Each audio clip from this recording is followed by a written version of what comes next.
State Department about traveling to the Bahamas. A level 2 travel advisory has just been issued. This morning, a warning from the State Department about traveling to the Bahamas. A level 2 travel advisory has just been issued there. That means if you are going there, you should exercise increased caution. The State Department says most of the crime is happening in New Province, which includes Nassau, and Grand Bahamas, which includes Freeport. According to the U.S. Embassy in the Bahamas, there have been 18 murders since the start of 2024. That is a lot. If you will be traveling to the Bahamas, here's what you need to know. According to the State Department, do not answer your door at your hotel or rental unless you know who it is. Do not physically resist if you are being robbed, and enroll in the Smart Traveler Enrollment Program or STEP to get alerts and make it easier to find you during an emergency. The U.S. State Department issuing a warning for American travelers headed to the Bahamas in the wake of 18 murders committed this month alone and a spike in violent crime in general. The U.S. now urging travelers to exercise increased caution when visiting the Caribbean nation. Officials say a majority of incidents are happening on two of the more popular islands, New Providence, where Nassau is located, and Grand Bahama, where Freeport is located. Correspondent Brooke Schaefer is live in Miami, which is, of course, a frequent stop for Americans on their way to the Caribbean. So, Brooke, the Bahamas is certainly a popular spot for so many people. Yeah, absolutely, Nicole. Between flying or hopping on a cruise ship, we know that millions of Americans travel to the Bahamas every year. Hundreds of thousands of people head there for spring break, which we know is also right around the corner. But today, there's a warning from U.S. officials for anybody who might be packing their bags headed to the Bahamas. The U.S. State Department issuing a travel advisory warning of increased crime in the Bahamas. The U.S. Embassy in Nassau reporting 18 murders this month alone. The embassy saying the crime is mostly gang violence, but the State Department says violent crime is happening in both local and tourist spots. The U.S. Embassy saying that Americans should exercise extreme caution in parts of the Bahamas, use caution when walking or driving at night, and keep a low profile if you do travel to the Bahamas. The warning, if you are heading out there right now, at a level 2 out of 4. So we talked to a travel expert who says this isn't extremely alarming. You don't necessarily need to reconsider your travel plans to the Bahamas right now. But of course, as we said, Nicole, it is something to be aware of. All right, so maybe not reconsider plans at this point, but Brooke, there's another more extreme warning for another popular tourist spot. Yeah, we're talking about Jamaica, Nicole. The U.S. State Department reissued an extreme travel advisory if you are planning on heading to Jamaica, saying that violent crime is up. They say crimes, even like sexual assault, are happening at places including all-inclusive resorts. So officials here in the U.S. urging people to reconsider if they are packing their bags headed to Jamaica. Nicole? All right, Brooke Schaefer, live for us. Thank you. Thank you for watching. Go to newsnationnow.com to find News Nation on your television provider. And don't forget to click the red subscribe button below to get more of News Nation's Factor. Meantime, chaos erupting outside of Parliament today as protesters voiced their concerns on several national issues. This as the business of the House resumed after a month-long summer break. Jose Yati was there as the drama unfolded.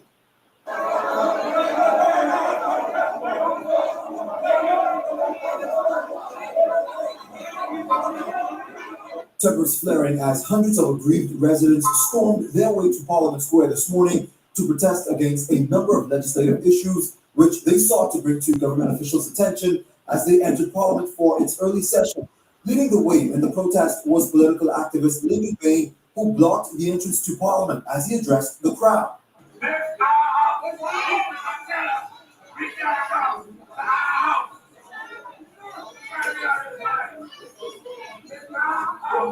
Meanwhile, police beefing up their presence in the downtown area as they sought to bring law and order to the chaotic scene.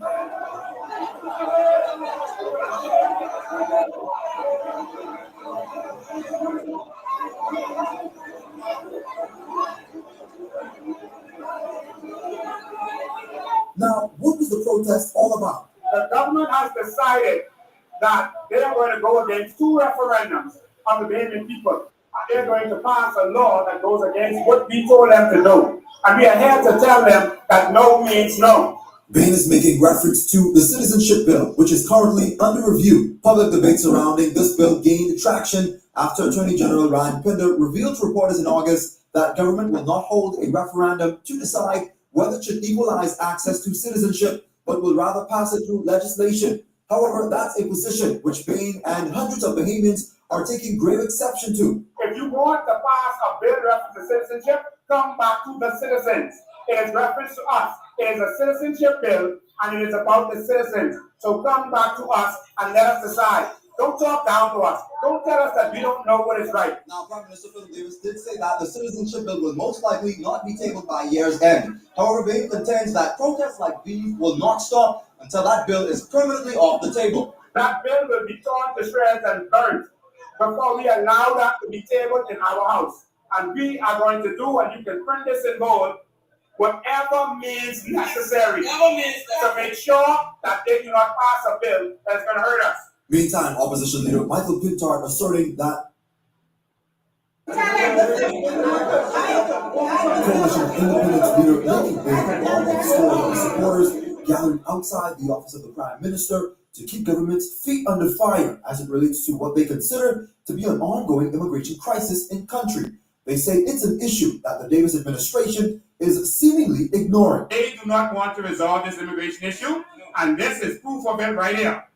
You see, when you put their back against the wall and their foot to the fire, that's when you see the truth. Don't mind their talks. These are things that they can implement, but they don't want it to be said for legal reasons. They don't want it to be said that we delivered this document to them, making these demands. Bain sought to present to officials a letter that lists a number of suggestions and recommendations by COI that they assert can immediately address the immigration issue, but Bain was blocked off by police. All I'm asking you to do is for me to come in there by myself to put this in the hands of the Secretary of the Prime Minister of this country. We do not want to interfere with the Prime Minister. We do not even need to see the Prime Minister.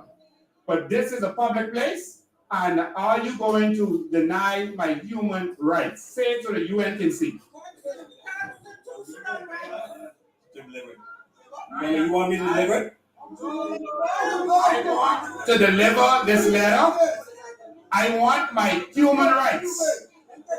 Like the Haitians have their human rights, I want my human rights to go to the office of the Prime Minister and deliver this letter. And despite public outcry from residents across the Family Islands, where shanty towns are said to be emerging, Bain says government is being negligent. They never appealed the injunction, which means that's exactly what they wanted. Because they could appeal to the Court of Appeal, and then they could appeal the Privy Council.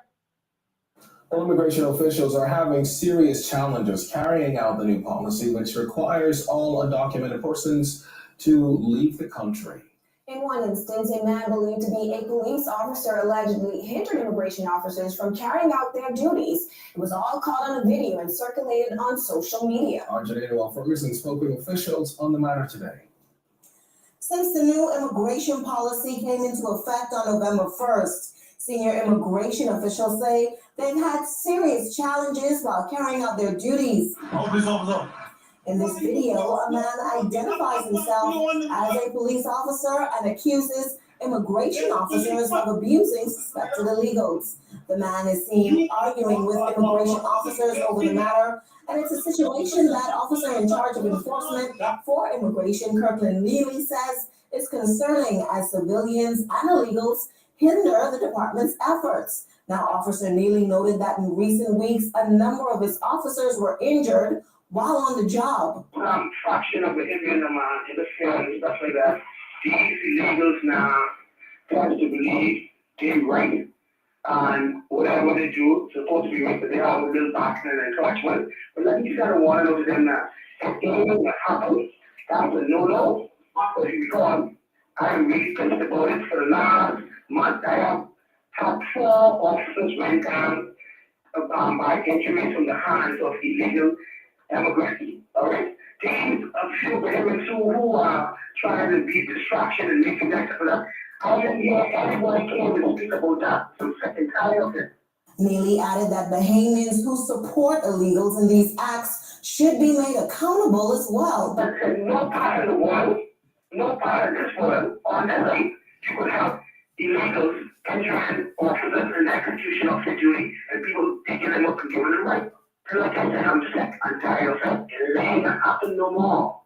Now, as for the police officer involved in this matter, Neely says the case has been turned over to the police force. Turn it over to the police, and I'm really be dealing with that matter on a later date. One of the senior officers spoke to me earlier today, and he said that we'll be dealing with it on Monday coming. Meanwhile, Director of Immigration William Pratt says the department remains resolute in carrying out their duties. From the newsroom, I'm Janae Ferguson, ZNS Network News.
Good afternoon, my fellow Bahamians. Today is March 23rd, 2025. My name is Charlotte Green, National Chairman for the Coalition of Independence. My fellow Bahamians, looking at some of the national issues that took place this week, we witnessed a major national issue with fires happening on multiple islands with no operational fire trucks, as citizens in Abaco and Grand Bahama battled fires to save homes, businesses, and lives. My fellow Bahamians, both the PLP and FNM have consistently failed the Bahamian people through decades of corruption, negligence, and squandering of our nation's finances. The brave administration continues this troubling legacy, recklessly wasting the nation's resources even as critical amenities remain unmet across our islands. Shockingly, Prime Minister Brave Davis spent nearly $160,000 of taxpayers' money on a single luxury vehicle, while Abaco, Grand Bahama, and other islands lack proper ambulances, operational hospitals, functioning fire trucks, and inadequately equipped schools. Instead of holding the government accountable and demanding immediate action, the opposition engages in meaningless battles of words, ignoring the pressing needs and genuine struggles of everyday Bahamians. Our nation deserves leadership committed to real solutions, not lavish spending and empty political rhetoric. As the opposition has the ability to hold this government accountable. The government have our Bahamian people believing that as long as one or the other isn't in government, that there is nothing to do. That is not right. The opposition has all of the resources that they need to hold this government accountable. My fellow Bahamians, open your eyes. Both the PLP and the FNM are in bed together. And we must hold both of them responsible.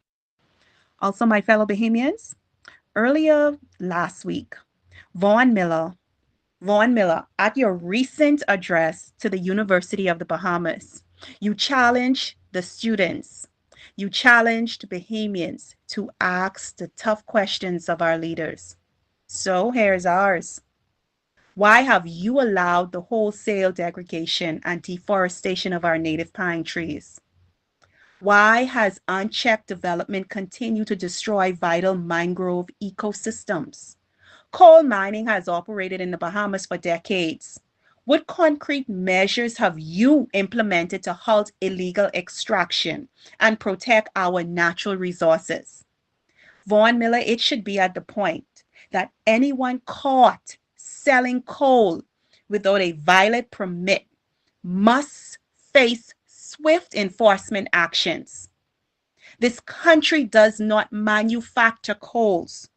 And we all know that in order to manufacture coal, you must cut down trees. And as we can see in our country, we have persons in our country along the sidewalks in certain areas selling bags and bags of coal. Are the coals being imported into the country from other areas, from other countries? If they are not being imported, then we know who the culprits are. Mr. Miller, you are responsible for overseeing the protection, conservation, and management of the Bahamas natural environment, including land, marine ecosystem, and biodiversity. It is your job to make sure that all of the regulations are met. You are being paid, Vaughn Miller. You are being paid to safeguard our environment. And if in fact we do have a coal mining system in this country that we are unaware of, Vaughn Miller, can your ministry please publish the complete registry of all active coal mining and coal sales permits issued by your ministry? Because it seems like that is an industry that is happening in this country right underneath your nose. So to Mr. Vaughn Miller, we, the Bahamian people, hold you accountable. My fellow Bahamians, across the country, our members can continue to show what it means to be people first. This week, Danielle Mitchell, candidate for Pine Ridge, hosted a meet, greet, and feed event on March 21st. It was greatly supported by members and supporters. Mr. Mitchell also, during that event, released his campaign song, which will be played at the end of the live. I encourage our members and supporters and our candidates to keep amplifying our presence and reminding the nation that real leadership lives among the people. Also, this week we are calling on all COI supporters to volunteer for our fundraising events. You can leave your names by contacting 804-4264. We also request that you continue to contribute to our dollar drive by clicking on the fundraising link at www.coalitionofindependence.com/donate.html. We also want to encourage our members and supporters to call into the talk shows to represent the voice of the people. Speak up, speak out, share the message that change is indeed here. We all must stand together to work together and build together. The Bahamas is ours to fix. No one else will do it for us. As the movement continues to grow, branch update, new appointment, and decisions are going to be made. We also look forward to more structural development as we continue our trainings on various platforms. One of the main platforms is the Pole Volunteers Training Platform. Persons who are interested in being a part of the training platform are to reach 804-4264 and 4158. To all our members and leaders, thank you, thank you, thank you. Your work is laying the foundation for a government that finally puts Bahamians first. I would also like to encourage our members to continue paying your membership dues. Membership dues are very important as we continue to grow the organization. Thank you so much for all you have done and thank you for what you are about to do in this organization. Greatness is yet to come. We warmly welcome our leader, Lincoln Bain, with our distinguished guest candidates as they outline the Coalition of Independence Bold Vision 2030 platform on crime. Together they will present innovative strategies for crime prevention and community safety, plans to strengthen law enforcement accountability, policies that address root causes of crime, including poverty, unemployment, and lack of education.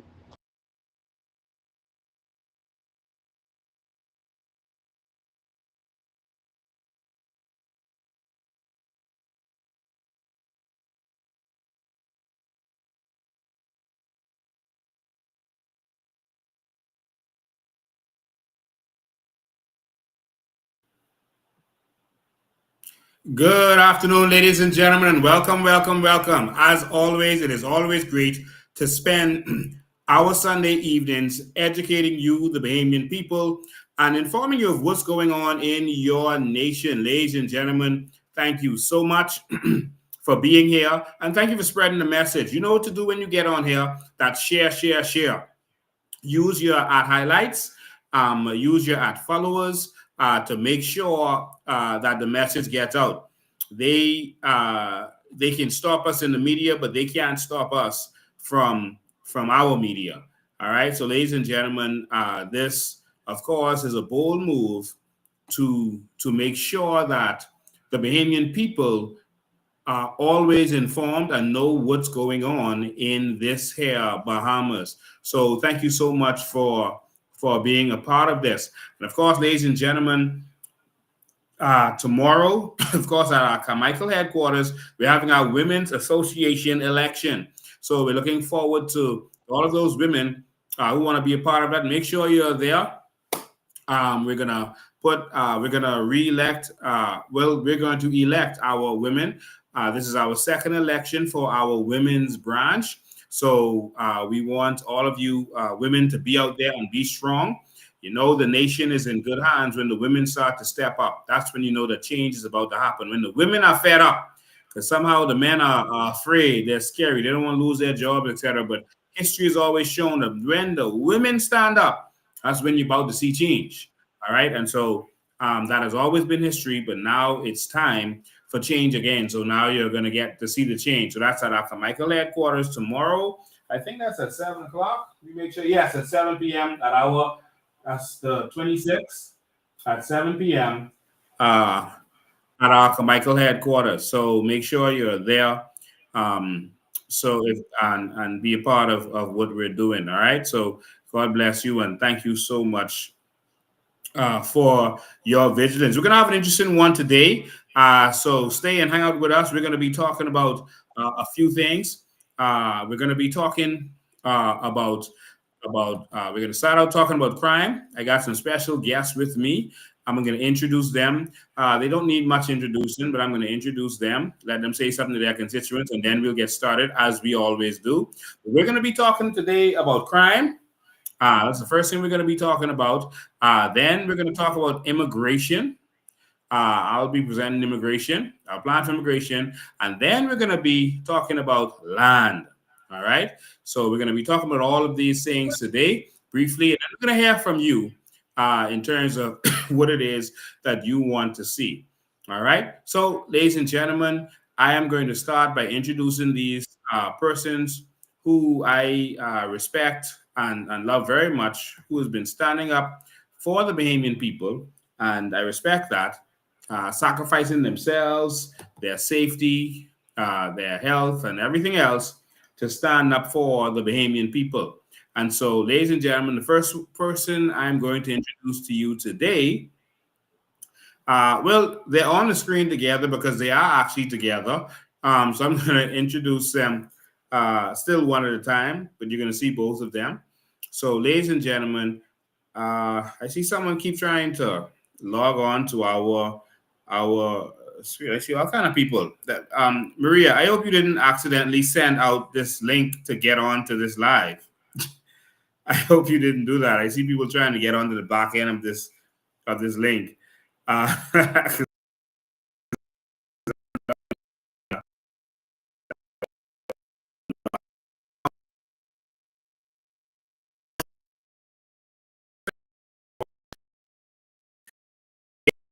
live from our broadcast live. We send out the link so persons are trying to get into our software. They can't get in there. All right. So I just want to make sure that we are broadcasting live. Okay. Okay. So, ladies and gentlemen, I'm going to introduce to you these two persons. The first one I'm going to introduce to you is Miss Maria Daxon. You can get them on the screen properly. All right. Too much. Let's fix that. There we go. That's much better. Okay. So, ladies and gentlemen, Maria Daxon and Donna Major have joined us. Maria Daxon, of course, is the candidate for Bamboo Town. Maria, before we get started, I just want you to address your people of Bamboo Town. Anything you have to say to them? Good afternoon, my fellow Bahamians, and good afternoon to the people of Bamboo Town. As you all know, I was on the ground, still campaigning. I am your choice to be your voice in the People's Parliament, to stand up for what you all want us, the leaders of this country, to do for the people of the Bahamas, including Bamboo Town. So to all my Bamboo Town supporters, I want y'all to be open-minded whenever I come to your houses or your business establishment. I want y'all to give me your agenda, what you want us to do when we are in the People's Parliament on behalf of the people of Bamboo Town. So Bamboo Town, I'm here still fighting for y'all, my people, for y'all to get what y'all entitled to in this Commonwealth of the Bahamas. So it's a pleasure, Mr. Bain, for me and Donna Major to be here. And we ready to go. We ready to let the Bahamian people know what our plans are for this crime in this country. Good afternoon again. Good afternoon, Bahamas. I know you all know me by now, most of you guys, either from around the courts or from the Dorset family. I just want to say a special thank you to the constituents of the great constituency of Elizabeth. As you all know, I've been campaigning there now for almost 2 years. I've not just started, I've been on the ground for a very long time. And I have been receiving tremendous support from you guys. I just want to say thank you. And I'm looking forward to your continued support. And I have pledged, and I am pledging today again, to be the best candidate that you've ever had, the best representative that you've ever had. And I thank you all for your great support. I thank you for inviting me into your homes, sharing your personal problems with me, all of the issues that you're facing in your constituency. My aim is to make your life that so much more easier. I'm not just here to say, oh, I'm a representative, I'm running. I'm here to get the job done. If you're looking for someone to get the job done, then it's Donna Dorset Major. Thank you and good evening. All right, thank you guys, and so glad to have you here. Both of them are London-trained lawyers, very respected London-trained lawyers, and I'm so glad to have you as a part of our team. I know that I think Donna went to the same law school that I went to, Buckingham. You went to Buckingham, Donna? Yes, I certainly did. Yes, you did. Long time ago. She's a veteran. Yes. And Maria went to a different law school from us in England. Yeah. But ladies and gentlemen, we're going to have some serious conversations to talk about today. So the first one we're talking about is is crime. Maria's going to present that. Then I'm going to talk about immigration. You saw the videos that we were playing to remind you about the fight that we have been putting in, some of it since the election, how we've been flooded with this immigration problem, with the crime problem, and all this stuff that's been going on. And it had to be the COI holding their foot to the fire.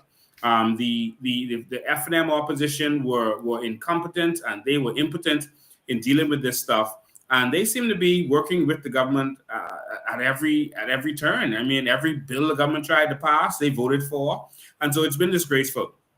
So we're gonna get right to it. I want to thank all of the people last week who welcomed me in Grand Bahama. Grand Bahama really is going black next election. We believe that with all our hearts. We are amazed by all of the elderly people who have come forward and decided that they want to see this change and they want to be a part of this change. Wow, thank you so much for educating your children and for taking this on. People say old people suck in their ways. Nobody. The older people are the ones who are really making a stand right now. So thank you so much.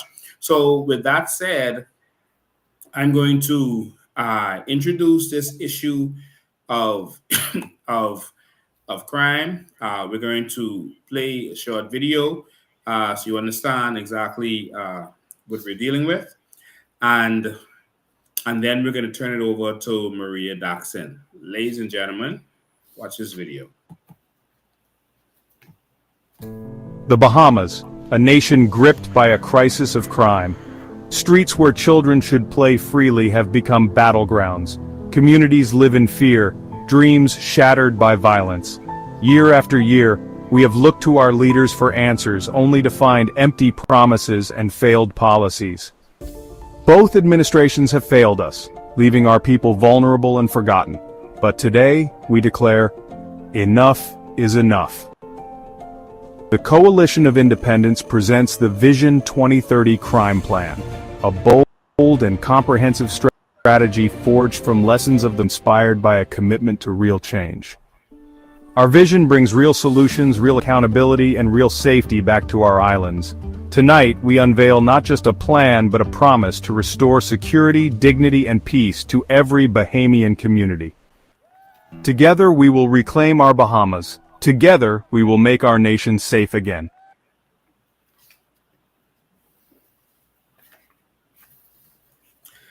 Ladies and gentlemen, I present to you Miss Maria Daxon. Take it away, Maria.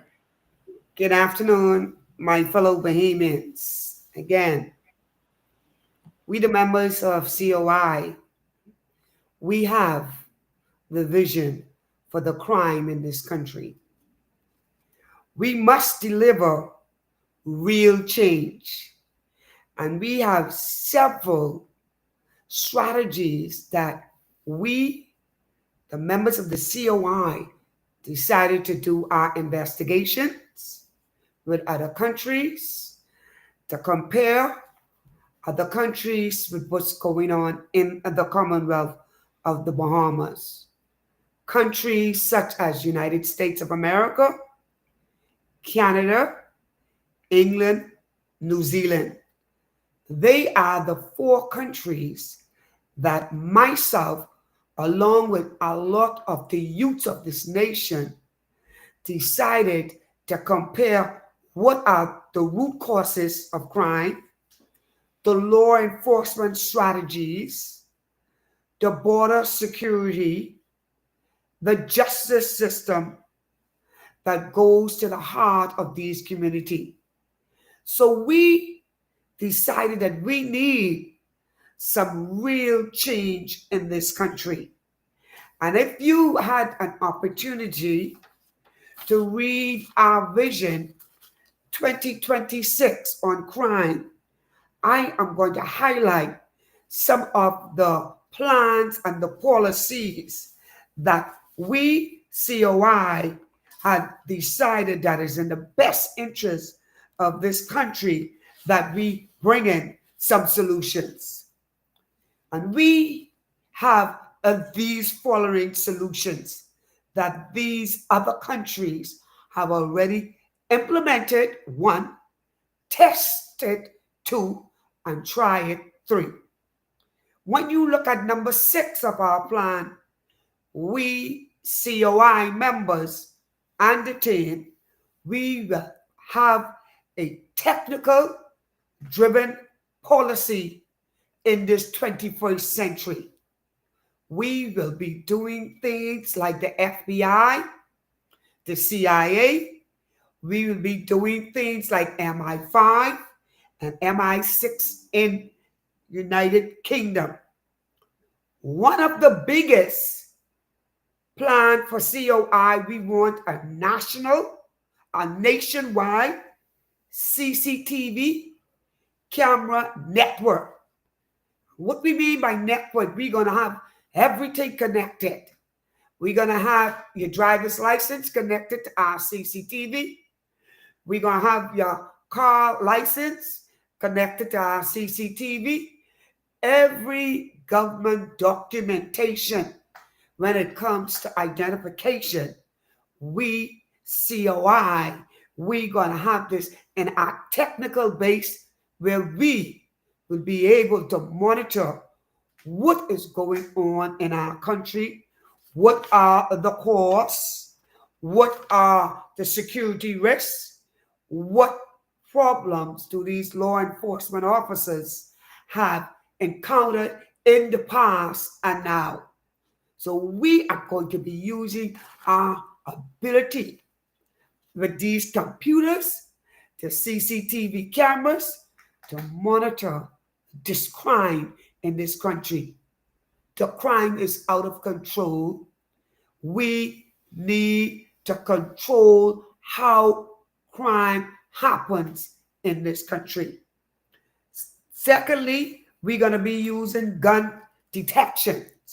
And what this is, we're going to have a proper and accurate system where the law enforcement officers will be able to pick up these guns and how shots and how they're going to do it by effective spot shotters. And what they're going to do with this, connect it to these same CCTV cameras.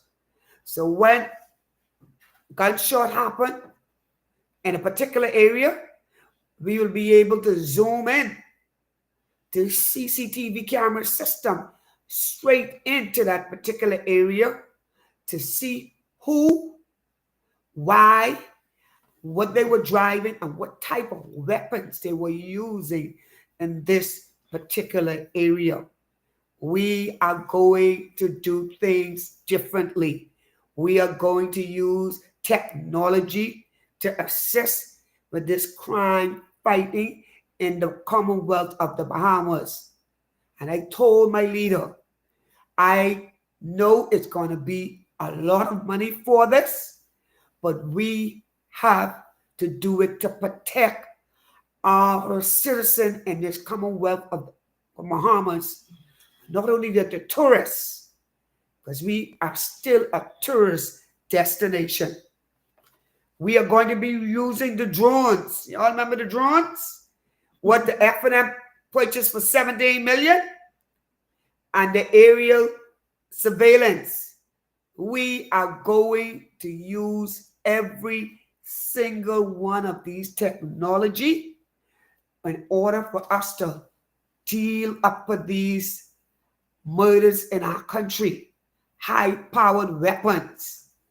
My fellow Bahamians, these weapons are coming into our country. We need to know who, why, when, and how these weapons are coming into the Bahamas, onto our streets, and they are killing out young men and innocent young women who are in these vehicles. We need now to put a grip on crime. The patrols, we have sufficient cars, we have sufficient manpower, but we need another way of assessing crime to decrease in this country. The police officers and all the law enforcement officers, They cannot be everywhere at every time. But these camera systems and all this technology will be able to assist when the police them are not present.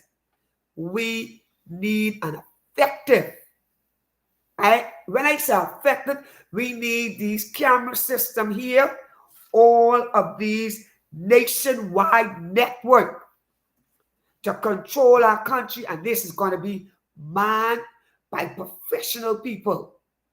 We are going to bring in persons from across our waters to assist us to train these police officers how to run an effective CCTV system in this country. We need to make sure that they are in these areas where all of these murders are happening. My fellow Bahamians, we are tired. Every week, somebody is getting gunned down in our country. The police officers, there's only so much they can do.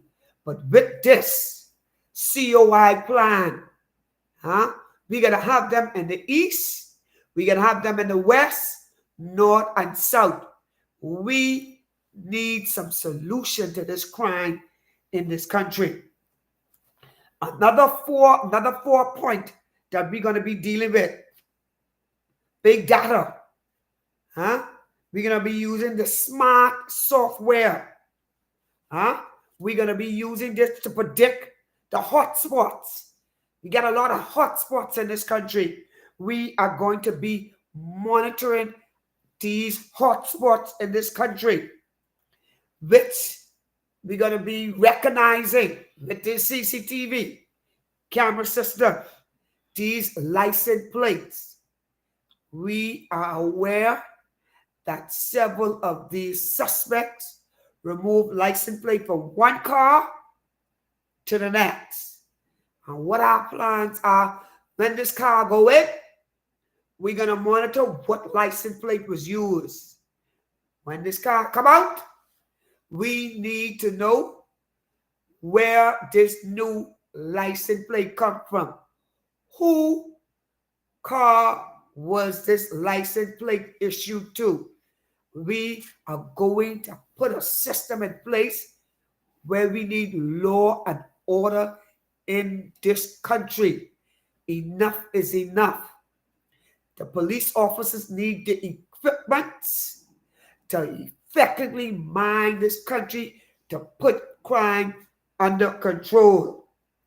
And we realize that the officers are out there and the criminals are winning this battle. Why? Because they don't have the necessary technology to assist with this crime fighting in this country. And COI, we have already done our research. We have already come up with the plan. We know how we are going to implement it, how it is going to work for the Bahamian people. We are coming to the Bahamian people. We're going to let them know, listen to me, this is what we're going to put in place. We need your feedback. But technology is the solution to assisting with this crime in this country. Because there's no way at all we will have these men killing somebody in one particular area, come out of that area and go into another area and sleep good in the night. We expect with this technology that none of these suspected gun killing suspect is to sleep good in the night. Because we need to be out there on the watch, because guess what? Children, innocent children and women are getting killed during these shootouts. Unacceptable in this country. Another thing we got to deal with, corruption. Oh, zero tolerance, corruption. What's going on in this Commonwealth of the Bahamas? No accountability, no transparency, and no good governance. We, COI, we need help. We're going to bring in the expert to help us how to curb this corruption in this country. Our taxpayers' money are gone. Nobody wants to say nothing. You ask these politicians a question, their answers is, I am not going to discuss that today. Not today. We don't want to hear no questions today. And they are moving on. Too much corruption is in this country, and we, the members of the COI, have to curb this corruption. And it's so sad that our corruption that happened here, it just fall over to the United States of America. We have 2 law enforcement officers sitting in federal jail for corruption in this country. Somebody was turning a blind eye to the corruption. COI. We're not going to tolerate that at all. We have a zero tolerance policy on corruption. We're going to have an independent anti-corruption unit. We're not going to have only police officers, defense force officers, and prison officers. We are going to have people from all walks of life a part of this corruption agency in the Commonwealth of the Bahamas. But before, my fellow Bahamians, we're going to come up with who in the United States or England is going to assist us with how to investigate, how to put before the courts, how to take these people's assets from them, because guess what? Corruption must stop in this Commonwealth of the Bahamas under the COI watch. We're going to have strict penalties for all assets that are being gained from corruption. We're going to seize those assets. We're going to sell it back. And what we're going to do, we're going to put it in the people's treasury, where the Bahamian people is going to benefit from these assets that was gained from corruption, all kind of illegal action.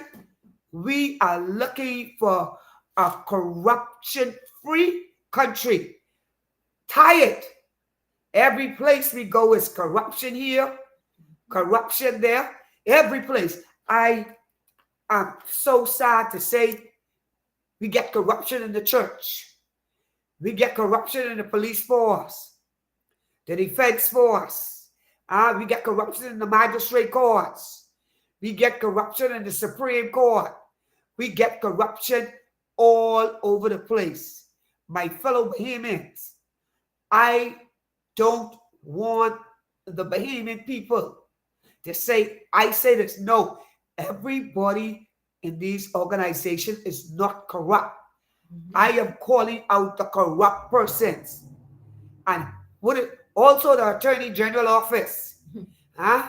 Every place, when I listen to some of these conversations that are being recorded, some of those persons are my friends, went to school together, working in the courts, working in the police force. And when I hear their voice, there's a talk of these conversations, I can't believe the things that I'm hearing. And see, it's the cover up, you know. If Donna doing something, and I know Donna doing something, and I turn a blind eye, I'm just as bad as Donna Major. We cannot allow corruption to be taken into another generation of behavior. The corruption must stop. COI, we decided that we go stand up, we go put policies in place, we gonna have persons that checking and balancing us. Me, Attorney Daxon. If I'm doing something wrong, I want Donna, I want Lincoln to say, Daxon, what you did was wrong. What you are involved in is a part of corruption. You got to stop. So I want to warn the Bahamian people. I want to warn the public officers.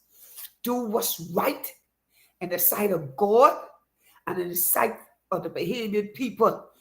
We would not continue to deal with corruption. We got to stamp that out. We got to stamp out this corruption in this country. If we don't stand for something, our children is going to believe that it's okay for them to do corruption and get by with it. And you know what is so sad, my fellow Bahamians? We get these politicians now and their family members involved in corruption. And they still turning a blind eye. We are not going to tolerate that. And another issue I see here with the zero tolerance to corruption, we want integrity at all levels. We will demand full disclosure, financial disclosure. For years, you all used to see me. They tell me I like to wave my papers them too much. Where's the taxpayers' money? Whether you're going to table the taxpayers' bill in the people's house, whether y'all are going to disclose your assets, when are you all going to disclose y'all how much money y'all did with your constituency monies that y'all collected from the taxpayers' treasury? We COI, the first month we come in there, we gonna have that sheet. You're gonna have that sheet, checklist. Make sure we give an account for every single dime of the taxpayers' money. COI, we want things to be done properly in this country. This is about integrity. This is about honesty and good governance. And my fellow Bahamians, before I pause here for a minute, it appears to me that this new day PLP government, they ain't never passed that Freedom of Information Act. Perry had it to pass, he did it. Ingram had it to pass, they didn't. Menace had it to pass, they didn't. Now Brave Davis in the people's house. They keep pushing the book down the line. It look like COI is going to have to come into the People's Parliament, pass the Freedom of Information Act, and trust me, we are not going to allow y'all to get by and think y'all going to go and fly and not give an account for the taxpayers' money. That's our money. And this is what COI is all about. We got the mandate on crime or how we're going to curb crime in this country. So the law enforcement officers, we're going to do polygraph too. Insensitive law enforcement unit. We need some honesty to be rewarded. Oh, and we're going to punish the wrongdoers swiftly. See, we tired, you know. This is years and years of corruption building up in this country. We need to put a stop to it. So I am going to turn this back over to Mr. Bain, because y'all know I get a lot of things here. Mr. Bain, I even get some stuff for the law enforcement officers. But I can turn this back over to you, Mr. Bain. All right. Thank you so much, Maria. We appreciate that, your contribution there. We encourage everybody. She gave some highlights and some of her opinion about things, but we encourage you to go to our website, and that's where you can see the full vision on all of these things that we're presenting to you, and then offering you a chance to call in and contribute to this, say what you like, what you don't like, et cetera, et cetera. So she gave some highlights. But what I want to focus on now, before I go on to the next item, I want to focus on the vision for law enforcement officers. And if you have a police officer, custom officer, defense force officer, prison officer, etc., and you love them, tell them to tune in now. Make sure you tag them right now. I'm going to actually read that because this is a vision for the people. What are we actually going to do for the people? So I don't just want you to know about our policies, but all of our different areas affect first the people who are going to be working in those areas. So our vision for education, it talks about the teachers. What are we going to do for the teachers? How can we fight crime if we don't deal with the persons who are going to be fighting the crime? Of course, there's going to be corruption if you don't pay our police officers and other officers properly. Of course, there will be. And so we want to, and we have to make sure that these persons and their issues are addressed. First and foremost, that's the policy that we're dealing with. I was watching a video today where the officers in Dubai are driving around in Lamborghinis and all manner of fancy cars, Bugattis, etc. That's their police car with the siren on the top and the special computer system and everything else. That's their vehicles that they use to do their work. And so it's amazing to actually see that. But the reason they do that is because they've already made all of their citizens millionaires. And certain areas are critical. You need citizens to work those areas. So if these fellas are millionaires and they're used to driving their fancy cars, you can't make them come to work and drive around in no Ford. And so they actually have the fancy cars for their citizens. So government officials, etc., those are critical positions. And they, as a civic duty, the citizens, even though they are wealthy, they work in those areas and they give their time to be police officers, etc. And that's why you see police officers over there literally changing tires, helping old people change their tires. They have nothing else to do because there is no crime. And we're going to solve crime in this country in several ways. But first, I want to address the police officers and other uniform branch. What I'm going to do is share a PDF so that you can see this while I'm saying it. Let me remove the comment so we have a full screen here for you. Yeah, I want you to see this while I'm presenting this. So, ladies and gentlemen, these are some of the things that we have planned for police officers. And if you're a police officer, etc., you can go to our website and you can say, hey, you missed this, we need that. And you can contribute in that way. Or you can call in during this show to make sure that your issues are addressed. So this is the PDF of our plan for the police and other law enforcement areas. That's customs and all of them. So this is the plan. But this part of it is in the plan, and it's called the Vision for Law Enforcement Officers. And so the Vision for Law Enforcement Officers is as follows. Police, defense force, customs, immigration, prison officers. All right, so we're transforming our uniform branches, empowering our officers at the heart of the commitment to reduce crime and improving the criminal justice system is the firm conviction that well-trained, well-compensated, and highly motivated officers are crucial to ensuring safety and security. The Bahamas has been plagued by under-resourced policing and low morale stemming from insufficient pay, lack of clear career progression, and limited support for professional growth. The COI government intends to change that by adopting a holistic, officer-centered approach, laying out a clear path for better compensation, greater opportunities, and stronger institutional support. Below is our comprehensive plan for the uniform branches. 1, substantial pay increases and improved compensation. Competitive salaries. The COI government will introduce significant salary hikes for officers, benchmark against regional standards, and reflective of the critical, often life-threatening nature of their work. Our aim is to attract new, highly qualified recruits while retaining seasoned officers who have dedicated their lives to service.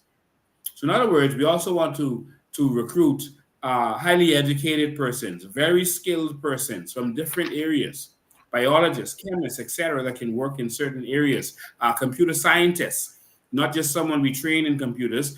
We want persons with electrical training, etc., and real technical persons that we can attract and have them as officers work in these different areas. And we pay them for their skills. So even though they're a police officer, they get paid as a police officer, but they also get paid for their degree and for their special skill. We want to attract the best of the best. Next, no interest mortgage and loans. As a part of our officer welfare program, we will partner with financial institutions to offer no interest or very low interest mortgages and personal loans to officers. This initiative aims to provide stable housing options, reduce financial strains, and create tangible incentives for officers to continue serving. And of course, that's going to be done mostly through the Bank of the Bahamas that we're going to take over, and that's going to be the bank for the Bahamas and Bahamian people. More on that in the coming weeks. Full gratuity payouts. We recognize the injustice and frustration experienced by many retired officers who have been waiting for years, and I mean years. Their old under COI government, outstanding gratuities will be settled as a matter of urgent priority. Financial transaction. It is an acknowledgement of the sacrifices officers have made and a promise that the nation respects and rewards their service. It's very important. Officers' work didn't get their gratuity, including myself and Maria and other officers who are now running with the COI. We're going to make sure that happens. 2, merit-based promotions and career growth. Merit and expertise over tenure. Officers will no longer be promoted solely on the basis of time served or connections. Promotions will be based on performance, demonstrated leadership skills, and specialized expertise. Clear benchmarks and transparent criteria will guide the promotion process, eradicating favoritism and internal bias. Specialization and proper deployment. Each officer will be assigned duties aligned with their background, skill set, and interests. Whether an officer excels in community outreach, forensics, cybercrime investigations, or tactical response, we will ensure they are placed where they can contribute most effectively. This specialization boosts morale, reduces burnout, and enhances overall police efficiency. And that's similar to what I was talking about a few minutes ago. We are going to make sure that we put the officers and the skill where it needs to be, and that we attract the right skill. Access to personal files. Officers will have the right to review their own files. Customs, prison, defense force, etc. You should have a right to know what was written on you in that file and what is there positive or negative. That's your file. And you should have access to that through digital means. And of course, everything is going to be on the blockchain that you can access at any time, along with your assessments, etc. All of your files, including performance evaluations and commendations. Transparency in record keeping forces accountability and allows officers to track their progress, accomplishments, and areas needing improvement. 3, ongoing education, training, and professional development. Enhanced police training college curriculum. Beyond basic training, we will expand the police training college to an actual college, but we will expand the curriculum to include more comprehensive legal education, advanced investigative tactics, technology-driven policies, policing strategies, and leadership development. Courses will incorporate modules on conflict, de-escalation, mental health awareness, and community policing to build a more empathetic and multifaceted force. This will be the same across all law enforcement agencies. Postgraduate education and special programs, recognizing the continuous learning that continuous learning breeds excellence. The COI government will partner with local and international universities to offer advanced degrees in criminology, criminal law, criminal justice, law, psychology, and public administration, etc. Officers who wish to pursue these studies full-time, part-time, or online will receive financial sponsorship or scholarship, ensuring that cost is never a barrier to personal growth. Next, global exchange and study tours. We will foster international partnerships that allow Bahamian officers to study best practices in countries known for their strong law enforcement records. Short-term exchanges in places like Singapore or the UK, combined with specialized workshops, will broaden officers' perspectives and expose them to cutting-edge crime-fighting techniques. We will partner with ICE to train customs and defense force officers also. 4. Complete armament and risk mitigation. Personal firearm licensing. The COI will license every officer to carry a personal handgun, both on and off duty, subject to rigorous training and oversight. By ensuring that trained law enforcement officials are never truly off duty, we create an additional deterrent to criminal activities. No criminal can be certain that an off-duty police officer is not present at any given location. They'll think twice before robbing somewhere if persons are present. They don't know who has a gun. Free legal representation in the line of duty. Recognizing the immense risks that the risk that comes with policing and other law enforcement, the COI government will provide free legal representation to officers, that's all officers, who face accusations stemming from actions within the scope of their professional duties. This ensures that no officer will fear personal financial ruin for carrying out their responsibilities diligently and lawfully. Next, world-class equipment and protective gear. On top of personal firearms, we will invest heavily in modern equipment, upgraded vehicles, improved communication devices, body-worn cameras, and protective gear. This not only enhances officers' safety, but also boosts public confidence as well as equip professional force. And we want to make sure that you understand that that includes non-lethal weapons. There are times when police need to protect themselves, and if they had non-lethal means to do so, it might have been much different than having to shoot someone. And so that includes that. It also includes the fact that the criminals are not going to outgun our police officers anymore. We're going to make sure they have the best of the best. And so if a criminal decides to go up against the police, they know that they are going to be eliminated. Next, holistic support and wellness. Physical and mental health services. Being an officer can be mentally taxing. The COI government is committed to providing robust mental health support, from counseling service to wellness programs, ensuring officers remain psychologically and emotionally fit for duty. People of African descent see mental illnesses as a major problem. I want to say to all of you that it is not. It is like a sickness. It's like going to the chiropractor, getting yourself checked out. If you have a business or practice where you go under a lot of stress, you should seek counseling, therapy every so often, just to make sure that you stay on the right track, like going for a massage, like going to the chiropractor, as I said.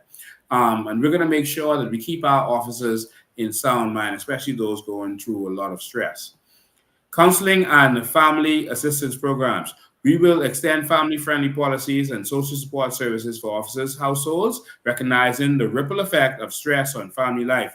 COI's approach includes counseling, financial planning, education, and crisis management training for spouses and dependents who may face unique challenges connected to law enforcement careers. Reinforcing accountability and public trust.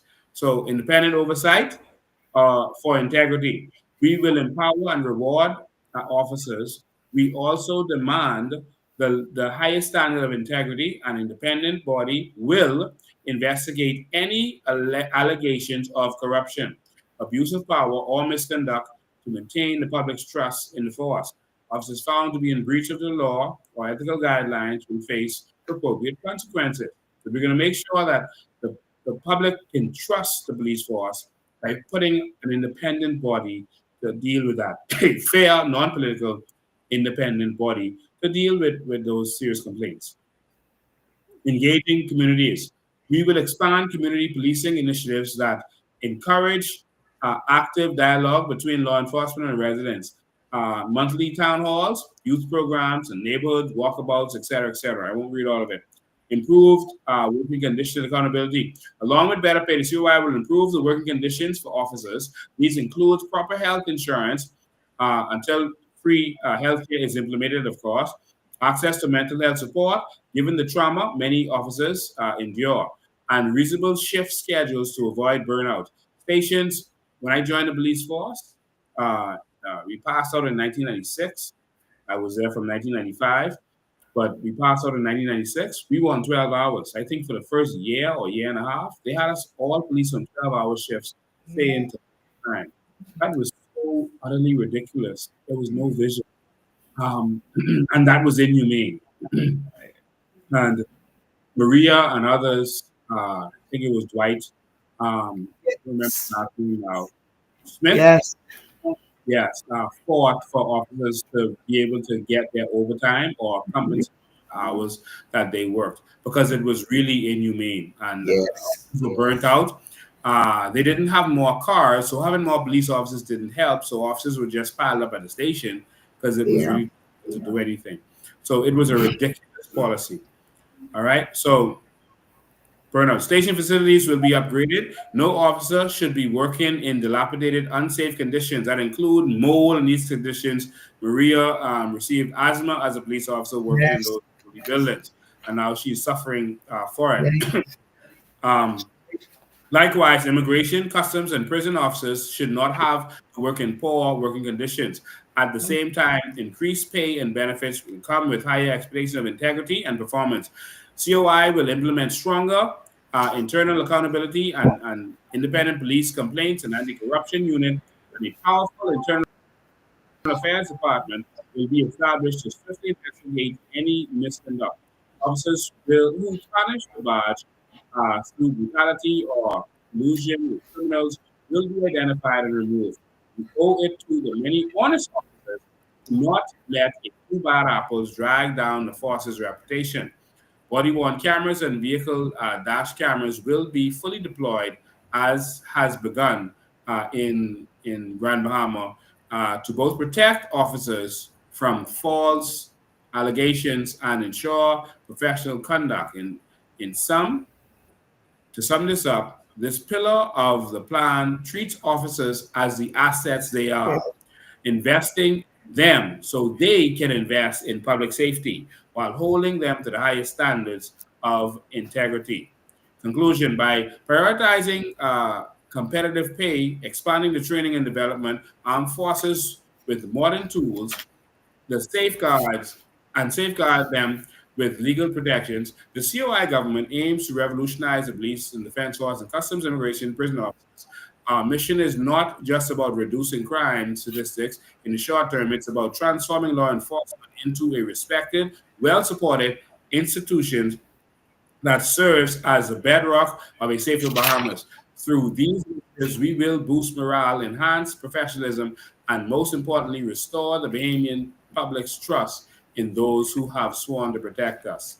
And as far as I can read now, because we spent much too much time on that, on crime. But ladies and gentlemen, go and read the master plan. As you see it on the screen, the Python strategy, where we are going to target the criminals. All right? So I want you to go and take the time and go and read how we are going to squeeze the lifeblood out of organized crime. We're not going to wait for them to strike us. We are going to stalk them, and we're going to strike them first. All right? And so if you have a police officer who's a family member, if you are a police officer, etc., when we open the lines, we want you to call in and tell us what you think about what you heard. Did we miss something? If we did, let us know so that we can definitely address that for you. All right. So, ladies and gentlemen, I'm going to go straight to the next topic of the day. And of course, that is immigration.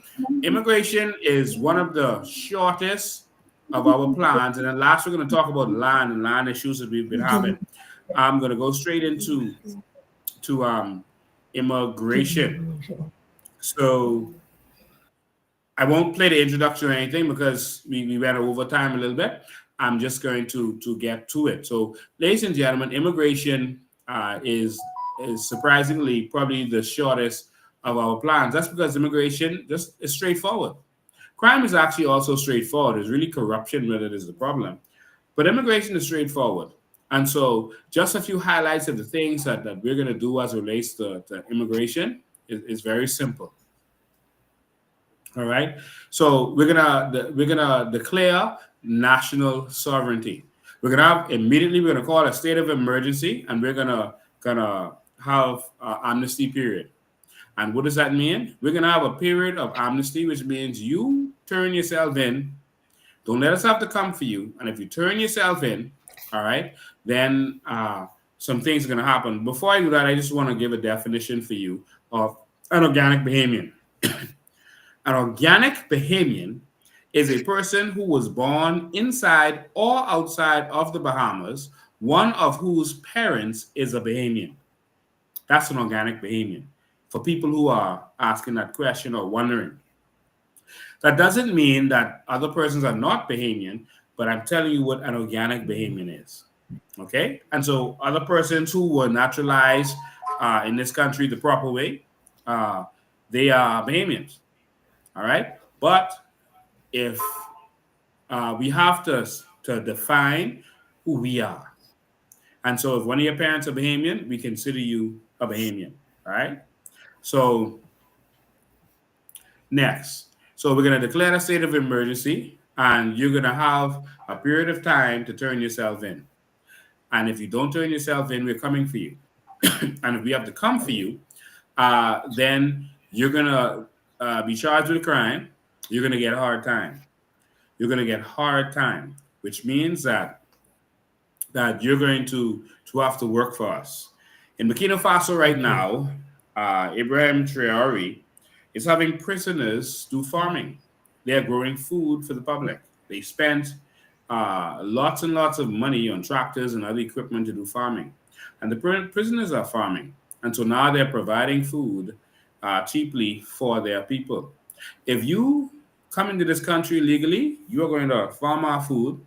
You are going to build our schools and our libraries. You're going to build our government buildings, etc. You're going to work for us as your payback to society. And then when you're finished, we're going to send you back on a boat. You're not going in a Bahamas airplane, right? Bahamas Air is going to be for the transport of people who are not criminals. If you come to this country illegally, you are a criminal. You are committing a crime. And we are going to charge you, convict you, and you're going to get sentenced to hard labor. Okay? And when you finish your hard labor, you're going to go back and never be able to return again. Because if you return again, you're going to get more hard labor. As simple as that. So you choose. Come the right way. If you turn yourself in, we'll accept you. We will register you. You'll be allowed to if you have a job here that's not competing with Bahamians and you have somewhere to live, not in a shanty town, you can be allowed to be regularized in this country, and you can be allowed to continue working for a period of time. All right. Now, if you, people trying to call in already. Phone lines aren't open yet. We're going to open them soon. If you don't have work already and you're just here, we're sending you back home, but you'll have the possibility to return. All right. And that's an incentive to get people to turn themselves in. You'll have the possibility to return. And though we're not rewarding their bad behavior, but we are making it easy so our immigration officers don't have to go up and down in the bush running behind them. If they turn themselves in, it'll make the process easier. Now, many of us Bahamians are to blame for those persons who are here. Because guess what? if they don't have no way of making money, and if they don't have to eat, and they don't have anywhere to live, they won't come here. But we are housing them, we are giving them jobs, we are letting them cut our grass, and we are entertaining this. So we need a wins, and it makes it easier. So we send them back. We know who they are, and if they have a proper job that's not competing with Bahamians, they can possibly return to work for us. And as we build the new Bahamas, and why would you want to do that? Because as you build the new Bahamas and you hire workers, you may get foreign workers to help, because we have major building projects that we're going to do. If you bring persons from the Philippines, from Jamaica, other places, they're not really familiar with the Bahamas.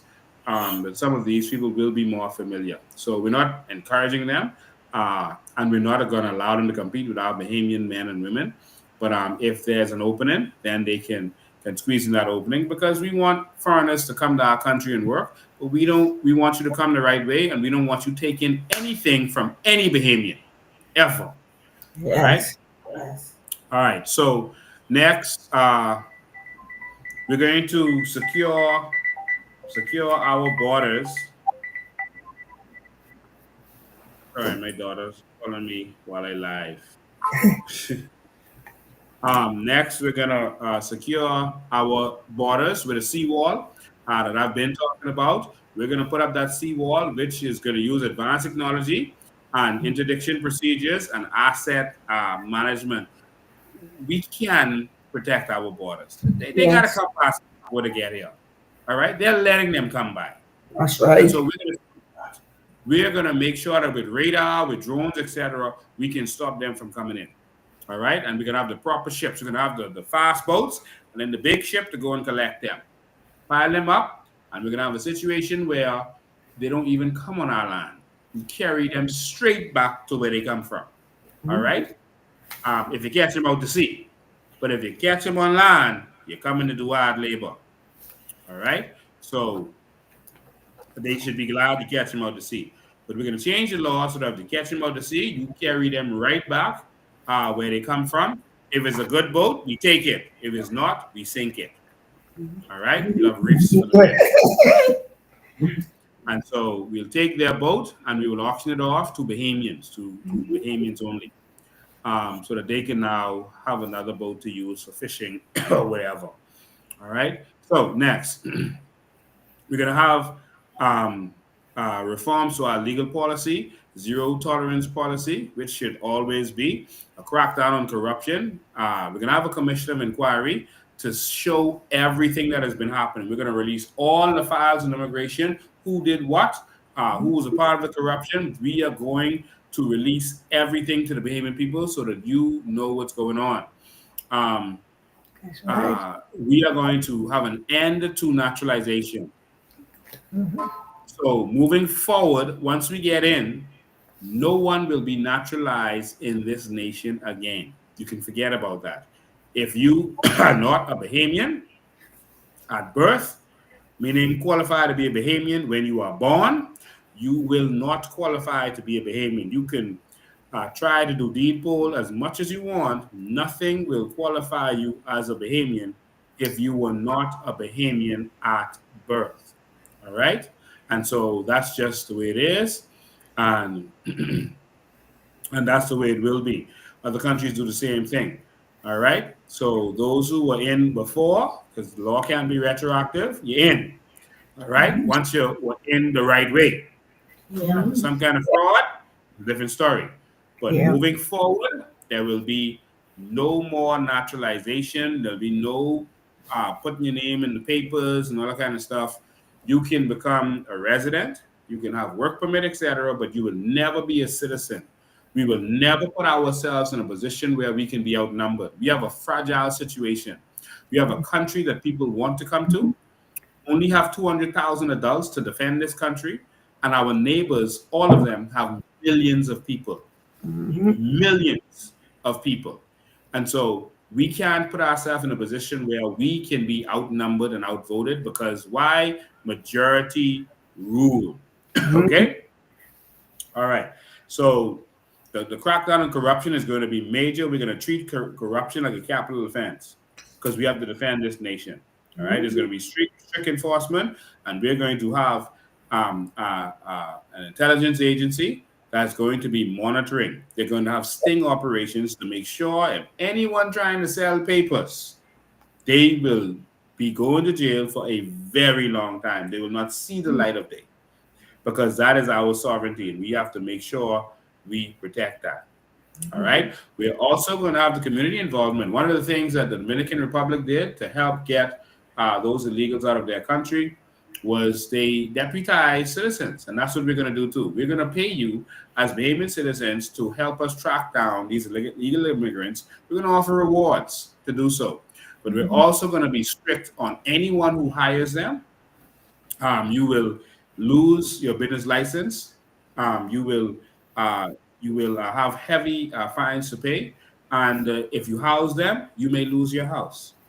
You will not be, you have to make sure that those persons that you are renting your house to are not illegal. They must show you documentation. We cannot leave anywhere for them to rest their heads. And there's a couple reasons why we must do this. Because I think that illegal immigrants have been abused.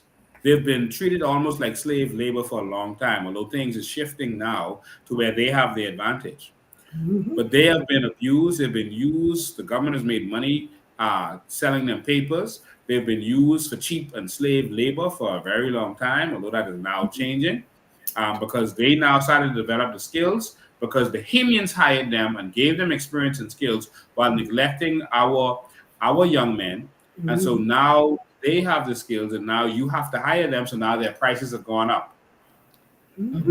Our young people have been forced to leave the country, and they are being replaced with an unintelligent labor force, a non-academic labor force.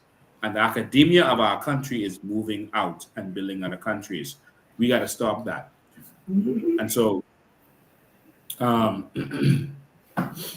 and so we had a policy in there that I think some people confused when we said that we're going to build housing for legal immigrants. That means the ones who came here the right way. We're not prioritizing them over Bahamians.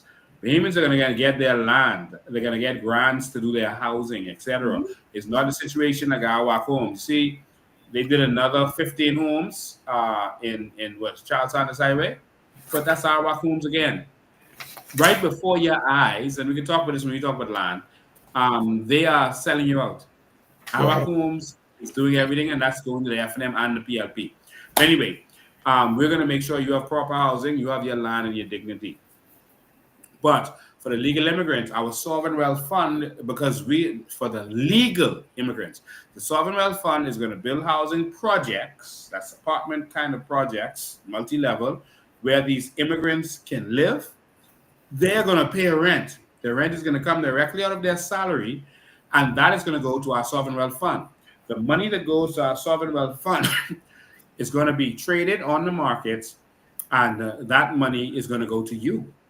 And so you, as a Bahamian, is going to benefit from that. You see, we have to think differently. We have to multiply, like the story of the talents. When Australia sold their utilities, their telephone company, electric company, etc., they didn't do what Human Ingram did and the FNM. They didn't just sell it out because we sold BTC and it had $180 million in the bank. And I think we sold it for what, $200 and something million. But it had $180 million in the bank. So we technically gave it away. And so that's along with all the infrastructure and everything else. So we gave them BTC for free. What Australia did was when they sold their utilities and they sold it to their people, not to the foreigner, they sold it to their people. What they did was they formed a sovereign wealth fund. It was one of the first. They formed their sovereign wealth fund, and then that money that they got from it, they traded that money and multiplied it, trading on the markets. And now that sovereign wealth fund is a huge sovereign wealth fund. If you can sell BTC, you sell it for what it's worth. I said if. I didn't see any reason to sell it. And you take the money and you trade it and make more money with it. What happened to whatever we got from that? Nothing. All right, different mindset. There's more on immigration, but I want to leave it there because we're gonna make these. If you come in here with work permit, you got to get health insurance. All right, that got to come with your salary, so that we are not paying for your health care. All right, you are gonna pay for that. All right, and so that's how it's gonna be. And if you bring your children here with you, even though you're legal, you should have to contribute to their education. I think that's fair. All right. Although there'll always be education available for young people, but you should contribute to what's going on. In Haiti, they pay for education.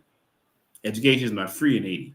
All right. But that's a discussion that we'll put out there for you all to deal with later. All right. So there's a lot more to talk about with that, but I have to leave it there for now so that we can get to the other topic and then we can get everybody on board with this conversation. So the next topic that we're gonna bring to you is a very important one. I think it's a major topic that we need to discuss, and that's land. I'm gonna take a second to let you listen before we bring in Ms. Donna Major to Dr. Miles Monroe and what he said. He was actually talking to an African nation when he was speaking in this video, but I want you to hear from him. 3 minutes. He's talking about the importance of land. Listen up. The people of this nation need land. The first thing that God gave Adam was not a woman, but land. And the first thing God told Adam to dominate was not a woman, but land. And the first command God gave Adam was to manage real estate. He says, cultivate this garden, develop this garden. And the first command God gave the man was, be fruitful.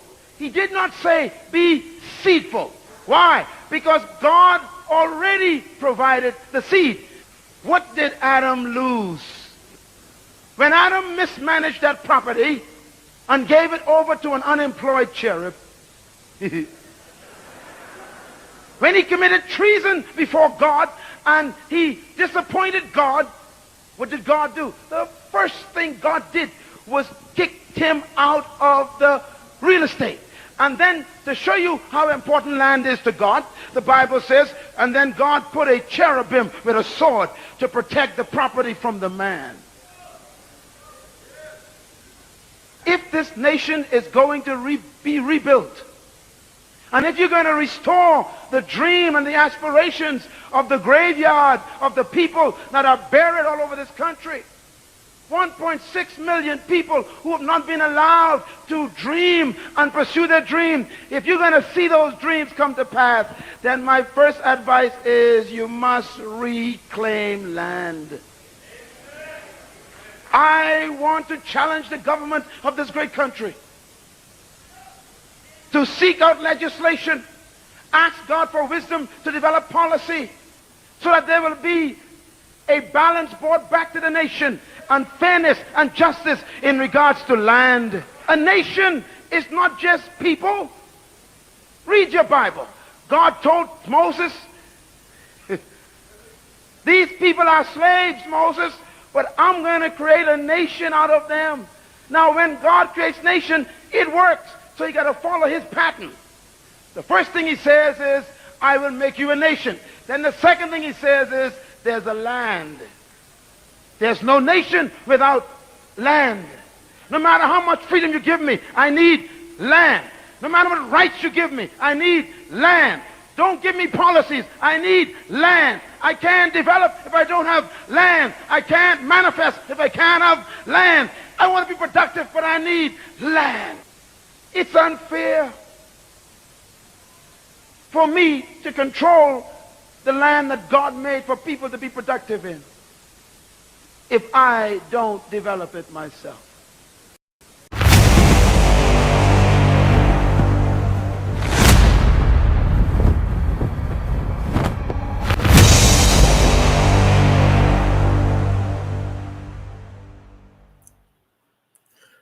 Ladies and gentlemen, I present to you a woman who I respect very much, a fighter, a warrior for the people. This is Donna Sausage Major, and she's going to give you some of the highlights of some policy changes we want to do with land. Now, land we could talk about all day and all night, but of course, we're summarizing all this for you. And so Donna is going to just give you some of the highlights about our policy for land. Go ahead, Donna Major. Good evening, Bahamas. You've just heard the late great Dr. Miles Monroe. May his soul rest in peace. How timely did he ever dream that we would have gotten to a place where we are now addressing the same issues as that country that he was referring to? I'm going to attempt to just give you some highlights of COI's vision for our land, reclaiming our land and empowering our people. Bahamians, today marks a new dawn. The Coalition of Independence proudly presents a bold and transformative plan dedicated to making every Bahamian a landholder or owner, safeguarding our nation's future and empowering our citizens. Historically, Crown land has been and continues to be disproportionately allocated to foreign investors and the privileged elite. Crown land can be defined as public land. It is a territorial area of land owned by the state, in our case, the government of the Bahamas, by which we as citizens have access and a right to utilize. Bureaucratic hurdles, however, have denied many Bahamians fair access to this land, limiting economic opportunities and community development, which is why we need change. We need not just change, but we need immediate change. We need change now. In 1993, the removal of protection against foreign land acquisition led to extensive loss of Bahamian land to non-citizens by the Immovable Property Acquisition by Foreign Persons Act, which was repealed and replaced by the International Persons Act. This new act facilitated the holding of land by non-Bahamian and companies under their control. Outdated land management has resulted in legal disputes, which can drag on for years, as we know, environmental degradation, and uncontrolled development. Crown land amounts to, guess what, 70% of all land in the Bahamas. And who do you think owns the majority of Crown land? Certainly not the minority of Bahamians, who are treated like second-class citizens in our own country, while foreign companies come to the Bahamas with a credit card and a dream. Companies like Bahama, Breezes, Baker's Bay, MCS in Ocean Key, Sandals Emerald Bay Exuma, Sandals Royal Bahamia, Nassau, Royal Caribbean Seabed Lease, Berry Islands, Resort World, Bimini Bay, Abaco. These are just a few of them. All of these persons have acquired hundreds of acres of our Crown land. Some time ago, the Prime Minister of the Bahamas announced that persons living in the Family Islands who have been leasing Crown land would be given those properties. However, to date, that has not happened. Well, I've come to tell you that Mr. Lincoln Bain and the Coalition of Independence will, after forming the next government, which we will, of the Bahamas, We will be giving all of those persons, Bahamians, who were leasing crown land on the family islands, their conveyance to those crown lands. The Coalition of Independence comprehensive solution is universal access to crown land. 1 acre of crown land to every adult Bahamian. I know you've heard it, but it's worth repeating. 1 acre of crown land to every adult Bahamian. Every adult Bahamian is entitled to claim just 1 acre of crown land for various different reasons. It can be either for residential, agriculture, or commercial use. We promise fair and transparent allocation, a dedicated land distribution unit, ensuring an open and equitable land allocation process, unlike this government who just gives crown land to their friends, their cronies. Bahamians have been fill out applications for years and cannot get crown land. We will protect Bahamian land rights by the reintroduction of the Immovable Properties Act, restricting, we are going to amend that to what it used to be or what it should be, restricting foreign land ownership while prioritizing that of Bahamian citizens.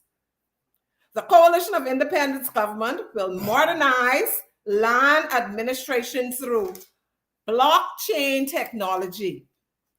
Blockchain technology, which the government of the Bahamas, this state present government, has been talking about for several years now, but fails to act upon it because it's a trusted software. You know, they don't want nothing that's trusted. Anytime there's something trusted, they don't want to deal with that. It's too transparent for them, I guess. But we, the Coalition of Independence, we are a transparent team, and we will be the next government of the Bahamas, and we will be a transparent government. Therefore, we will introduce the blockchain technology. This is a trusted software which needs no vetting, no pampering, and the data is reliable in that it allows you to know who owns the land and how one came to possess the land.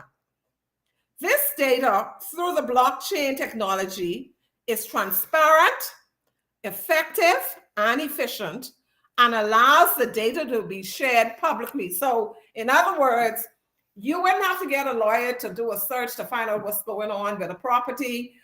Public will have, you will have public access to this database. This would resolve historical land issues. You know, we have a lot of historical land issues. Who've been on this property first, whether this crown land or generational land. This will resolve historical land issues through the implementation of fair and decisive solutions to resolve generational land disputes, thereby preventing further misuse of acts such as the Quieting Titles Act. We would be encouraging Bahamians to utilize their land ownership for entrepreneurial farming, home building, and community development. We will also be supporting local development by providing training, resources, and economic opportunities to maximize the potential for every acre granted to Bahamians. Your land, your voice, your future. This vision goes beyond land. It's about dignity, economic empowerment, independence, and prosperity for all Bahamian families. For more information on this topic, please visit our webpage at coalitionofindependence.com today. And I say to you, this land is my land. This land is your land. From Grand Bahama in the north to Inagua in the south, this land belongs to you and me. In the name of Yeshua, let's go take our land. Yes. And I thank you.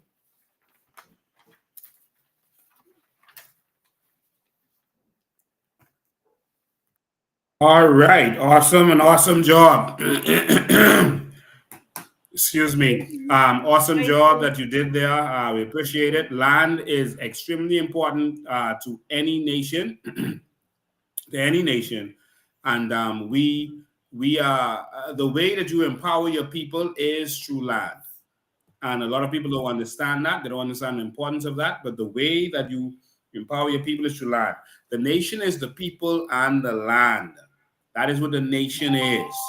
And if you allow all of your land, all of your islands to be sold out, if another group of people own your land, you don't have a country. A lot of people see what's going on in the Middle East. And they say that, okay, the Israelites are taking over the land that belongs to, that belongs to, I'll open the phone lines in a second. If taking the land that belongs, let me just put them on hold. Okay, hold the line, caller. Just give me 1 sec. And so what the Israelis actually did was they actually went buying land from the Palestinians, and the Palestinians sold the land because they thought it was unusable land in a lot of instances where it couldn't be farmed. There was nothing you could do with it. It was not valuable land. And so the Israelis kept buying that land from them, and they sold out their country. So some of it was, some parts of the land was taken over, but a lot of them sold out their own land. And then they started to realize, hold on, our land is gone. Hold on, wait, no time to fight. How they get our land? And it's so, and a lot of it was they sold their own land. Right now, if you go on these websites, you're seeing where they are selling our country out. And we have to hurry up, get in before they sell this country out. They are selling our islands. They're selling off everything in this country and taking away our sovereignty. And so land is very important. It's the country, a nation is the people and the land. All right. When America wanted to expand, what they did was they gave free land to American citizens, because wherever the American citizens were, that was America. And so even all the way down to Texas, they ended up going into war with Mexico over Texas. But they spread west and they gave free land to their people so that they could have sovereignty of their country. Yes. Canada did the same thing. Canada gave free land to their people, crown land, etc., to their people on the western side, so that America couldn't start coming up north. But as long as their citizens were there present on that land, the other country could not encroach it without literally going to war, like what ended up happening with Mexico. And so land is important. We have to stop letting these people take our land. In Haiti, there's a law. If you are not a Haitian living in Haiti, you can't own land. Thank you. A foreigner can't own land. All right? So I just wanted to plug that in there before I open the phone lines. I know we normally have our panelists talk about stuff first, but we took so long on this, and we knew that this was going to be an extra long topic because these are heavy topics. But I'm going to go straight to the phone lines, and we'll talk in between the calls. The phone line is open. You can call in. 803-5995 is the call-in number. You can call, WhatsApp call, or regular call, either one of them. There are two different lines, all right? Even though it's the same number. 803-5995. You can WhatsApp call, or you can regular line. Let's go to the phone lines. Good evening. Yes, good afternoon, Mr. President. Good afternoon, Bahamas. Good afternoon, CAI family. Good afternoon to our PLP supporters and FNM supporters. The gates and the tent and the door is wide open for you to join the CAI movement for change to serve our Bahamas. I think it's Mr. President. All right, thanks to Donna and Maria Daxon for the presentations that they've made. We realize that women are better cleaners than men. It's going to take these women of the Bahamas to go into that House of Assembly and clean that up. That house is full of mess and garbage and corruption. Right. But here it is, Mr. President. We realize that in the Bahamas, even with generational properties, we can't do nothing with it. Why would the PLP and the FNM do that to the Bain people? that the Bain people themselves would not be granted a license to build a hotel on their own land. That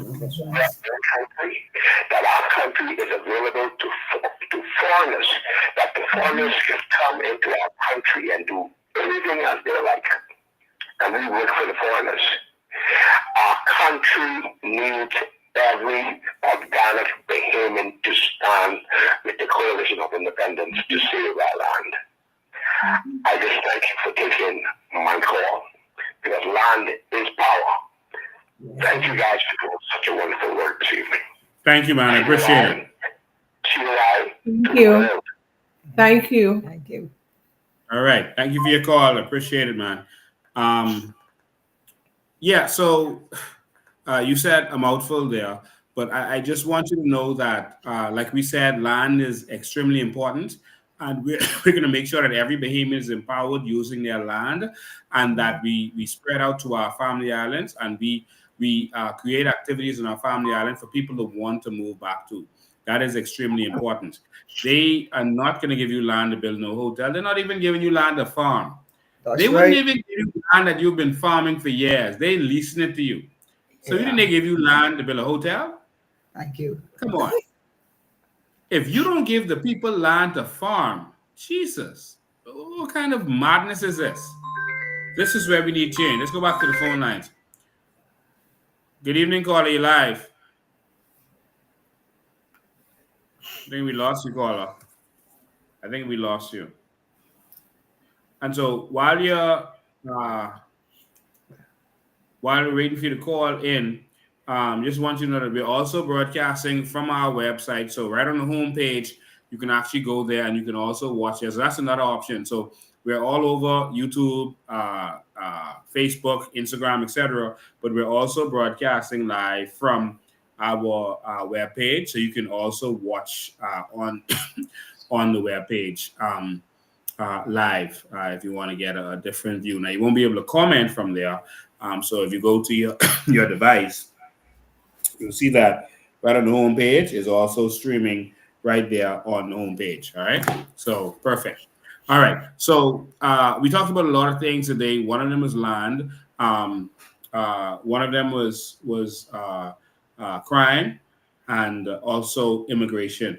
Someone sent me a text about immigration. They didn't understand what I was saying. They were actually saying they disagree with me with something I said on immigration. So I'll address that in a second. Good evening, you're live. Very good evening, Lincoln, and to the nation. Good evening, Graham. Land is crucial. It's Yes. why when everybody comes to our land, they try to get our land, whether they come wealthy or whether they come poor. What's the first thing they do? Try to stake their claim. Of course. You know, it's very clever and it's wise to have streaming live on your.com, the homepage, because social media can't regulate that. So I want to commend you for that. But back to land. You know, once we give the land away, and as you can see, the key pieces of land have been given away. I've been asking for almost 20 years. Most people have never seen the nicest beach on New Providence. You know where that is, Lincoln? Where? Old Fort Bay Beach. Mm. It is the nicest beach. It's better than Paradise Island Beach, in my opinion. But we've never seen it. Where is the public access to that beach? There's none until the COI comes to power. Thank you. So you've taken all public access. You must make right of way. Yes. Anyway, so tons of things to discuss with land, because when you go to the bank to borrow money, what's the first thing they ask you for? Collateral. Land. They don't want to know if you have a used car, right? Nope. So with the acre of land, if I were to build a duplex, I could instantly have income from the other side, correct? Yes. What if I did a triplex? More income. Yes. So when people say, how are you going to give people money? They're going to earn the money. Instead of renting someone else's hotel, they're going to stay with you, with me, Mm-hmm. with the people. Because Obie Wilshcombe told me once, and I can learn something from everybody, no matter what persuasion or party. He said, we need more beds for the heads in beds. I said, well, why not allow the people to make those beds and accommodation instead of some big hotel? Mm-hmm. And if he'd still been alive, he might be doing something like that in West End, but it is what it is. And people do not have a clue what the power of what you're trying to do by giving an acre of land to each citizen. But in addition, teach them what to do with it. Yes. So that the same way the rich elite of all colors have taught their children what to do with land, teach the people. Because that's the true wealth, like you said. Anyway, good show. Thank you, man. I appreciate it. And so, skipping back, I know land was the last thing we talked about. Skipping back to the first thing we talked about crime, guys. And I think a lot of people are making it seem like the crime problem can't be solved, and I disagree with that. There are countries that had major crime, and now they have almost no crime. Singapore is one of them. The UAE is one of them. Dubai, etc. Even New York was worse than it is. They were horrible with crime. You couldn't walk. You could get pulled into an alley and mugged or raped. While you screaming and everyone walking past ignoring you. But they got a grip of crime because they decided to attack it. How do you all feel about people saying that you can't do anything about crime? Disagree.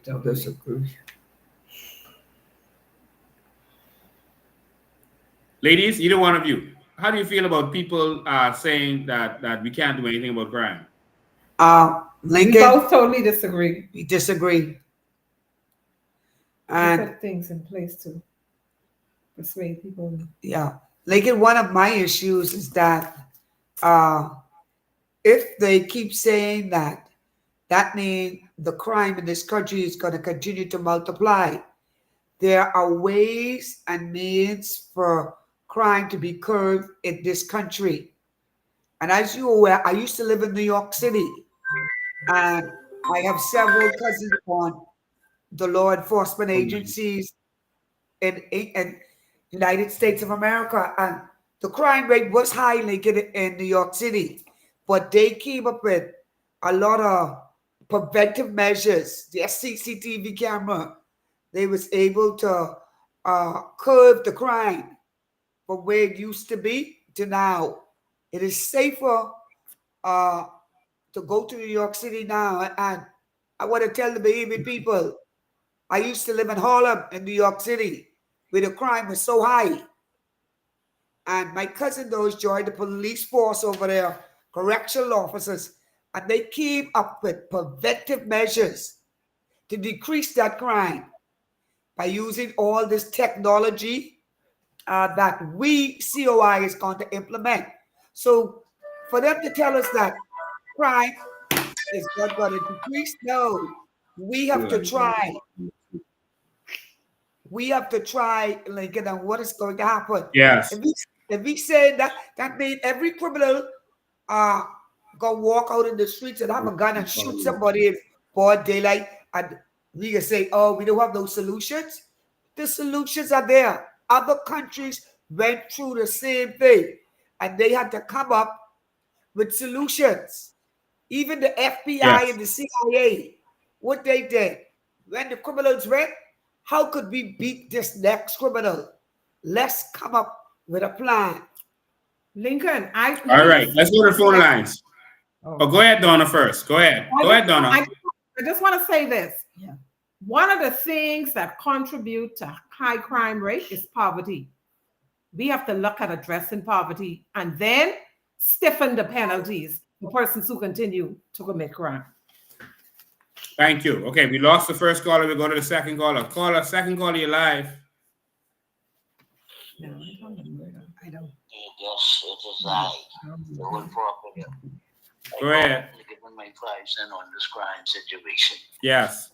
To those people who believe we can never get rid of crime. Poverty causes crime, man. You know what I mean? I grew up on these streets, and everybody I ever see participating in some illegal activity come from a poor background. Yeah. You know, see the parents struggle, so they feel like, of course, young children grow up dead fast, end up on these streets trying to make money. Poverty causes crimes. Wage a war on poverty, and we could get rid of crime in this country. I don't know why it's so hard for them to see that, but they just won't give excuse. And the next thing I'd like to see the COI government do when they get in power is to encourage the Bahamians to move back on these islands. It's time we take charge of our tourist industry. It's time Bahamians build cottages on these islands so we can take charge of the tourist industry. Because everybody I see down in Exomaki is building cottages what Bahamians could build if we was given the opportunity. So I would like to see Bahamians do these things, because one day I want to own a resort in Long Island. Exactly. So Thank you. in India who can make it easy for a Bahamian to achieve these things. That's my 5 cents. Thank you for your comment. I appreciate it. All right. Yeah, definitely. We're putting measures in places in place to encourage persons to go back home. I want y'all to see this video quickly. This is an interesting video that actually shows you Dubai and the crime situation in Dubai or non-crime situation in Dubai. This is very interesting. So it's just a little over a minute. So I wanted you to see this before we move on. Let me move the comments quickly so you could see this properly.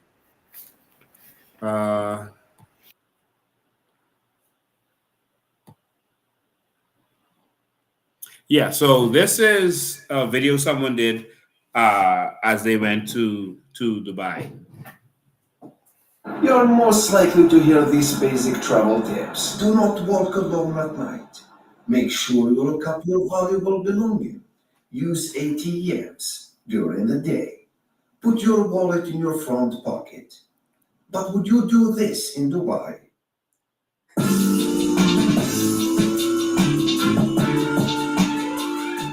Well, true, you have to stick to some safety measures before you travel to any new city.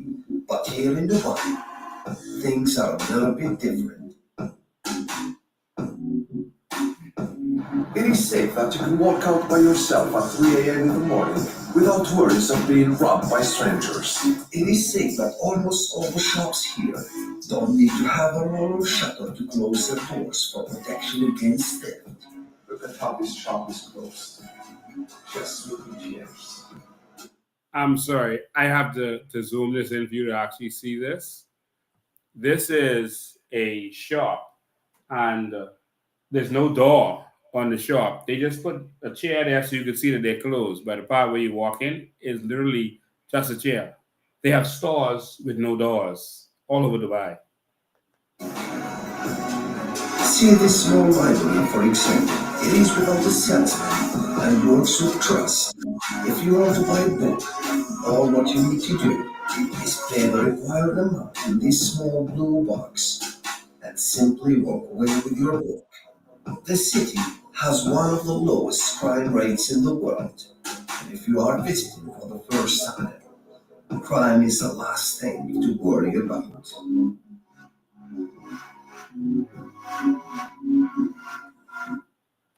And so I just want to show you all one more. This is how the police roll in Dubai. The Chevrolet Camaro SS has a 6.2-liter V8 supercharged engine and takes the car from 0 to 100 kilometers per hour in 4.6 seconds. Of course, the makers of the Camaro believe there is no better cop car. The Chevrolet Camaro really fits well with the Dubai Police Department. We ensure that we provide them a great vehicle, great performance, great comfort and safety built into the vehicle for the officer as they patrol the streets. So an extremely good fit between Dubai. Sorry, I should have taken it at the beginning.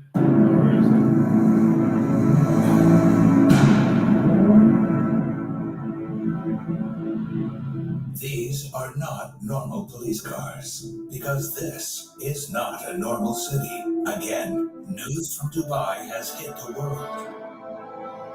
And the world says, wow, I don't believe it. But here is the proof. For the first time, the Dubai Police Special Cars Unit lets TV crews go on patrol with them for this Motor Vision World exclusive. Gentlemen and ladies, start your engines.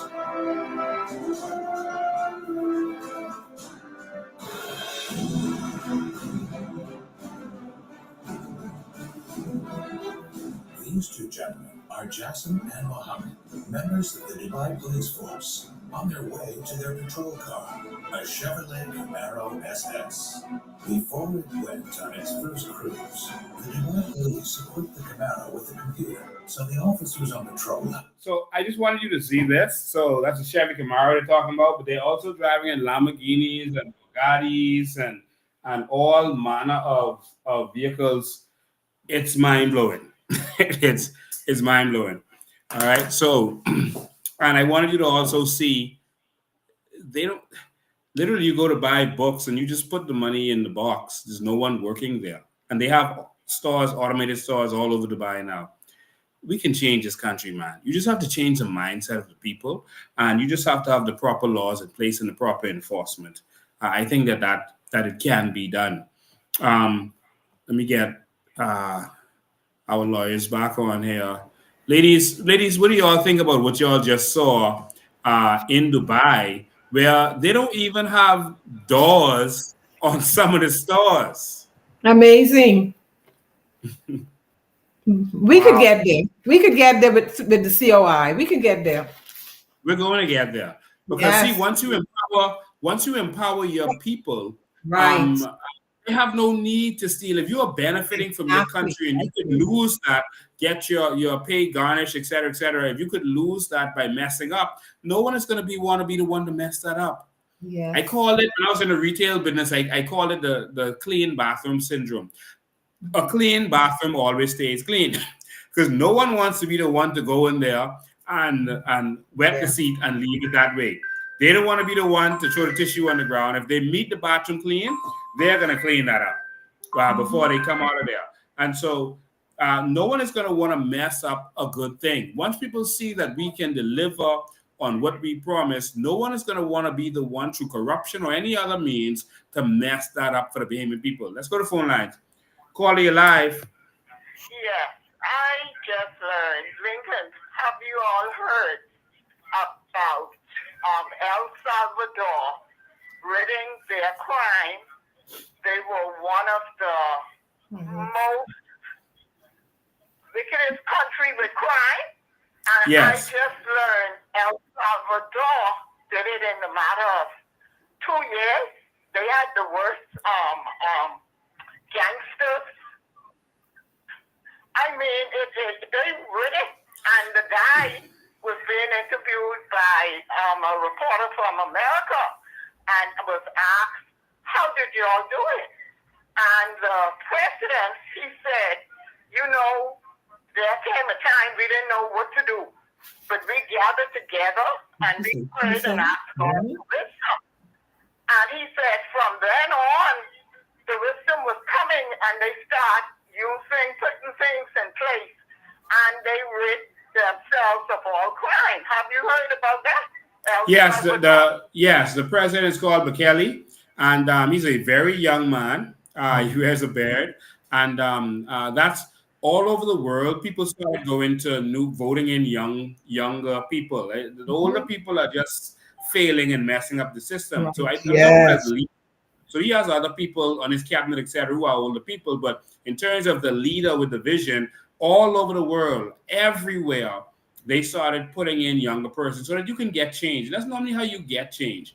And so, yes, he went in there. And Bukele, what he did was, it took 2 years because he spent the first period, he declared a state of emergency, and he started building prisons. And people were like, why is he building prisons? These big, huge prisons. And they watched him as he built the prison. They're like, well, who are they going to put in these prisons? He didn't say nothing. And when the prisons were finished, he declared a state of emergency, and he grabbed up all the gangsters, all of them. I recently watched an interview where they're talking to the gangsters, and they said, well, that's the life they live, so they knew at some point this was going to happen, but as long as the government was slack, they would continue. And it was crazy hearing that from the gangsters themselves. They knew there had to be accountability, but as long as they could pay off officials and politicians, etc., they would continue doing it. But when Bukele came, he said, enough of that. He built the prisons, and he threw all of them. So sometimes you would have like 20 or 30 of them in one cell. But it's a big cell. They have proper facilities, etc. And he would pile them up in there based on what gang you're in. And that is probably the most secure place in El Salvador. And he took them off the streets. Crime went to nothing. Because criminals have to commit crimes. And if you get rid of them, you get rid of crime. Illegal persons they catch the gangsters down in San Salvador over there too? No? Say again? Is it that Trump is using their facilities as well? Persons who are from Kelly made an agreement with Trump, and so in Salvador who are in American prisons to save America money, and persons who they caught as illegal immigrants, they packed all of them up and sent them back home to El Salvador. They have these new nice prisons they need to fill. So Trump said, hey, take back your people. And so that saves America some money, and so they sent all of them back, and Bukele took them. Yeah. We just need visionary leadership and leadership with a love for the country. Okay? That's what we need in this country. Yeah, young people too. Vision. Yeah. Thank you, man. And Good young. job, Maria and Donna. Very good job tonight. Thank you.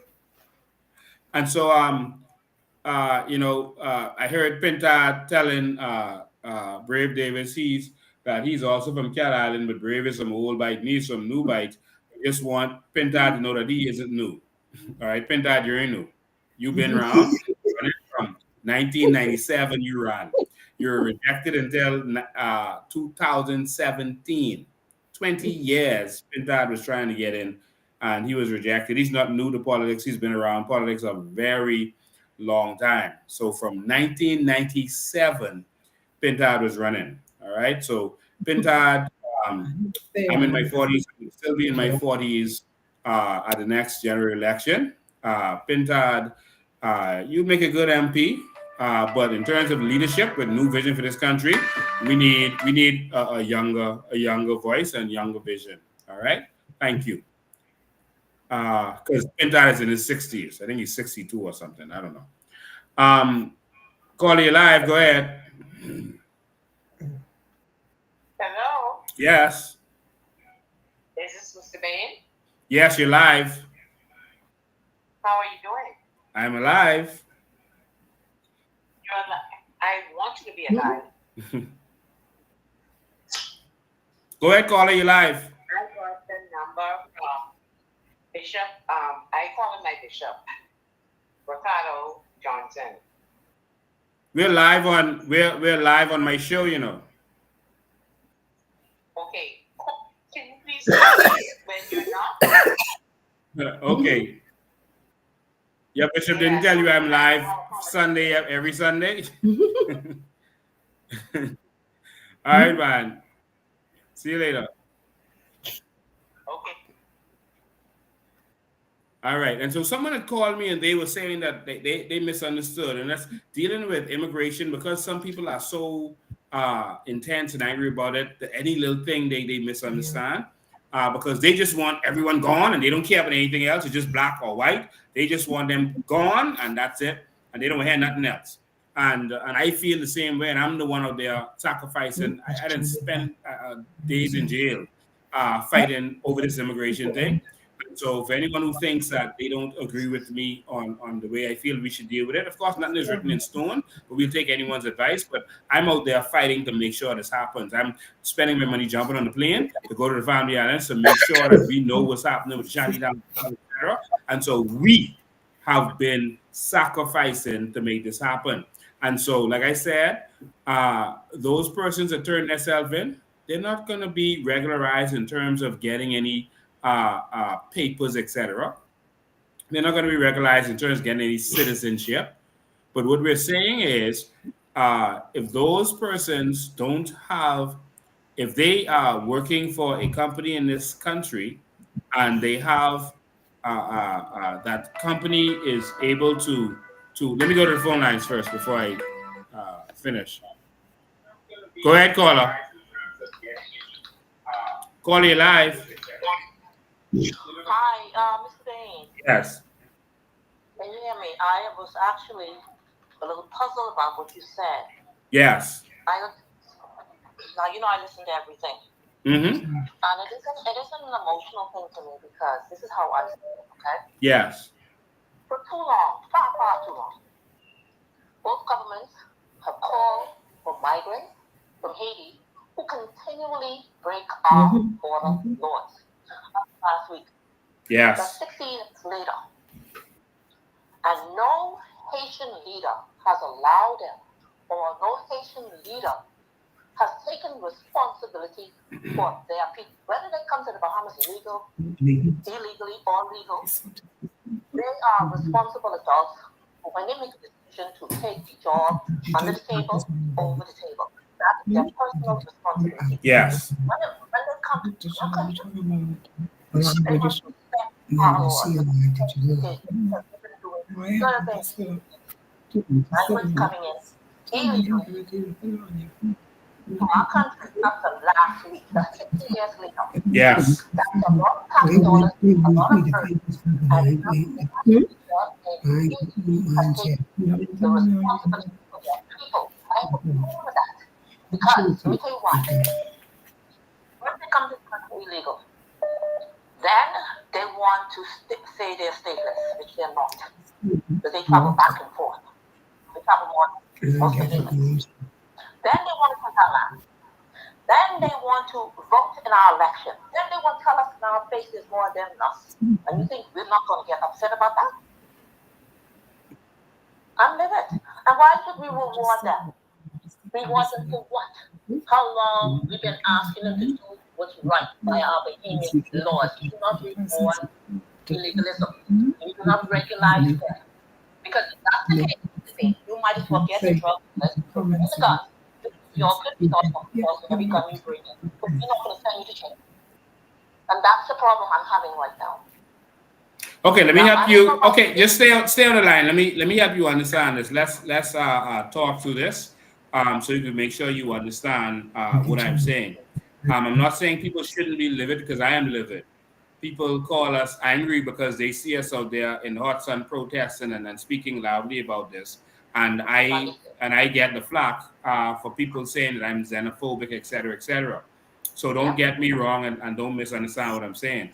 I've slept on a urine-filled and feces-smelling cell fighting for proper immigration enforcement. All right, so don't get me wrong with this. All right, we're putting our money where our mouth is with this. In terms of the Haitian government not taking their fair share, I have said, if you've been following me, that we're going to make the Haitian we're going to make the Haitian government pay for this. All right, and they make most of their money in Haiti. They make 70% of their income, and sometimes up to 80%, is from remittances. And so we're going to make them pay. We're going to have a heavy tax to send money back to Haiti. All right, if you're sending money back to Haiti, we're going to make you pay. We're going to force the Haitian government to pay for Haitians to be returned, the cost of persons to be returned to their country, because they have an open border. They're not trying, and they're causing us and our country to take the burden. And so we said that we're going to do that. And one of the ways that we're going to do that, if they refuse to pay, is that we are going to put a cost on remittances going to that nation. All right, and we're going to put and there's also other things that we can put in place. I won't discuss here now. But that's one of the things that we're going to do. We're going to make them pay for that. All right. Now, in terms of the other part of it, Trump just did a policy where they had an app that you could use to sign up to come into the country. He changed that app. Yeah, they call it a gold card or a Trump card. They're trying to figure out what name they can call that. No, that's a different thing you're talking about. I'm talking about the app that Biden them had in place, where if you came into the country, you can just go on there, sign up. You could be an immigrant, and it made it easier for you to become in the country. Now Trump retooled that app and made it so if you leave voluntarily, because you got to understand, it takes a lot of work to go and have to hunt down all these people in all these different places. And so Trump is smart and efficient. He said, if you leave voluntarily, you can now go on the app and plug in there that you are leaving. And if you leave voluntarily, you go out of the country now. That's an amnesty. He gave you an amnesty to say, leave now, go back to where you come from. And then what we'll do is give you the option to come in the right way. Why? Because the government allowed you to come in the wrong way. The government entertained you and the people entertained you, giving you jobs, etc. So what we're going to do to make this easier, Trump said, go home, all right, show us where you're going home. With the app, they can see where you are and all that. And then you can apply, and if you have a proper job, somewhere to stay, etc., you can come back into America the right way and help build our country. So what I'm saying to you is, right. Let me tell you what's happening. Those cities, they call them those cities in the United States. Yeah, sanctuary cities. Democrats are going to do what they have to do. I don't understand them. I don't understand what they're trying to impose within America. See, we don't have that same system here. Okay? For too long, we've asked the Haitians themselves to respect our laws. Rule number one. And none to this day respect us. And I have a problem with that part. Because we do have Bahamian laws. Here's what the bigger problem is, ma'am. Here's what the bigger problem is. If the Haitians are not entertained by the people and the government, they wouldn't be here. Those Haitians are not going to Long Island. All right? And the whole Bahamas is going to be like Long Island. So let me tell you, we never told them to sorry about that. We never told them to respect our laws. Never. We told them, come in and buy papers from us. The politician said, listen.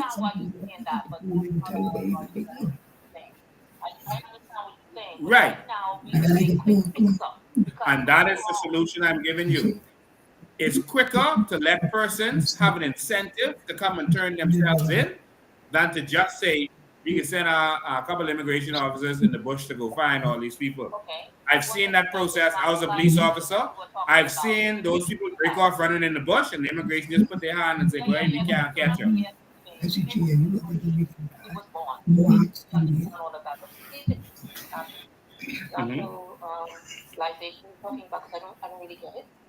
I said that no one who is not a Bahamian at birth will be able to become a Bahamian. No one will be naturalized again. There will be no more paper Bahamians. So all that worrying about who's signing in, who's swearing in and who's swearing, becoming a citizen, and whether they gave up their citizenship for the other country or not, all that comes to an end, because no one else will be able to become a citizen.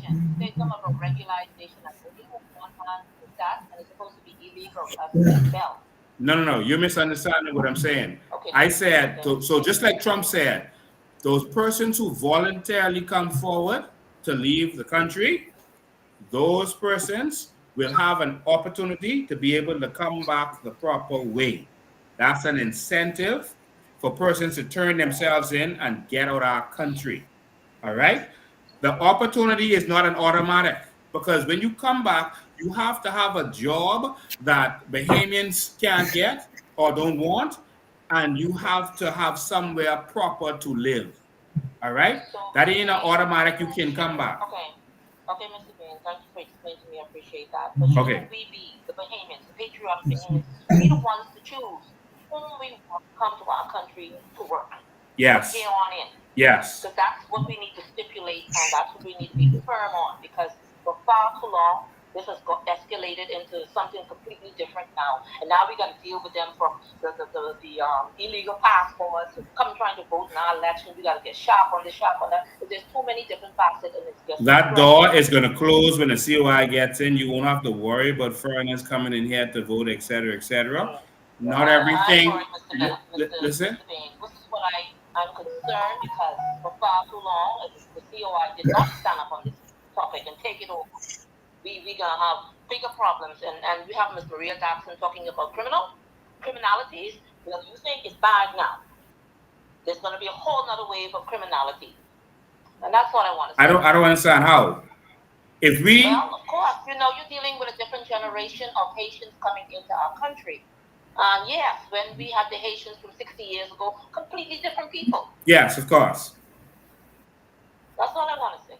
And I want to tell you this and every Bahamian listening to me that under the COI, we don't have to worry about any of that.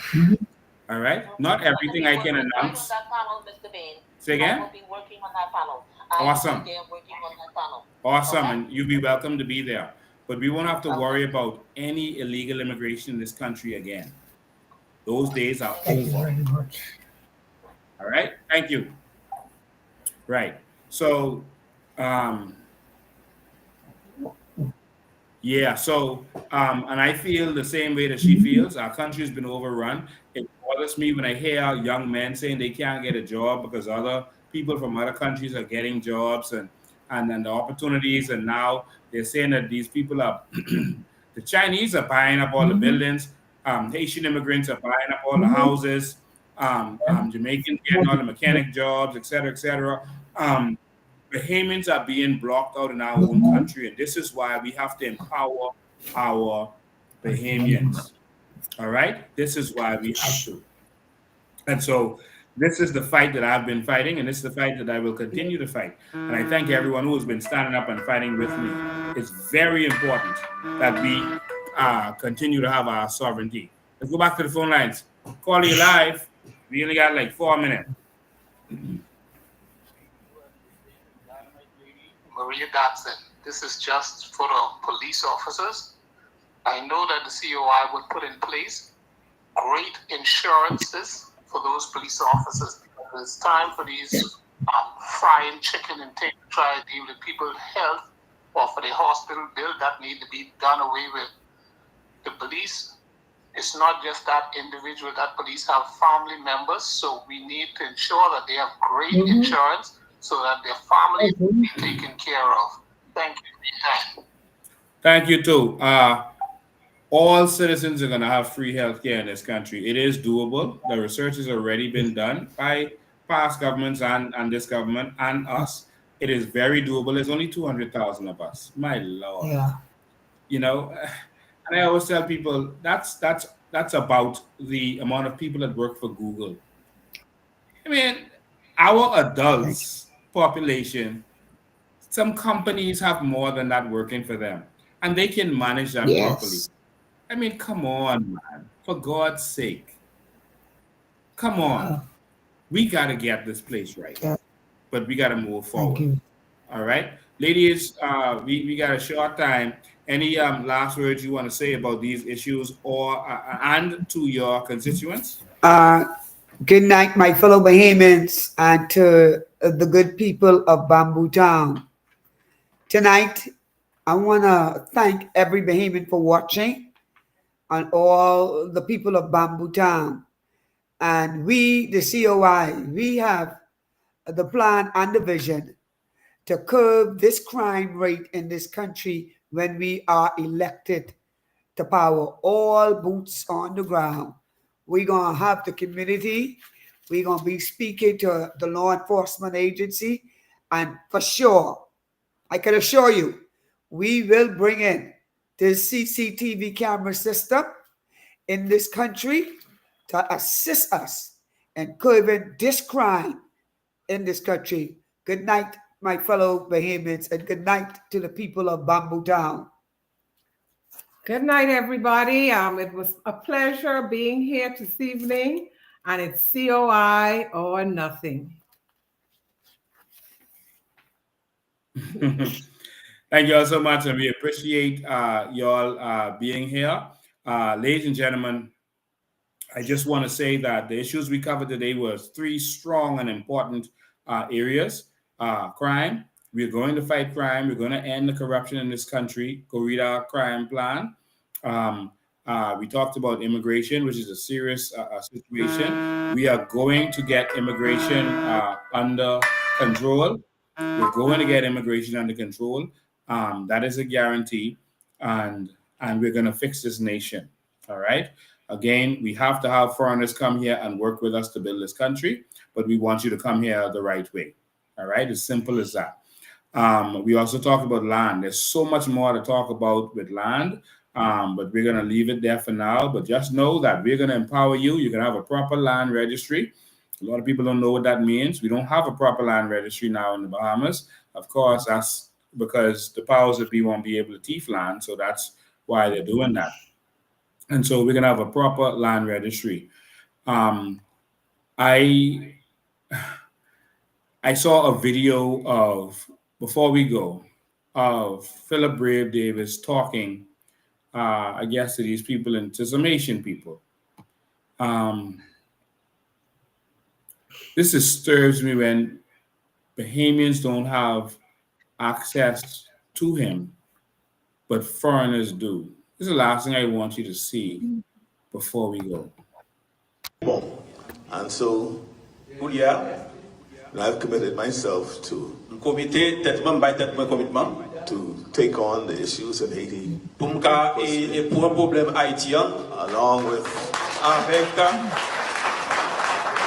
with my Caribbean leaders.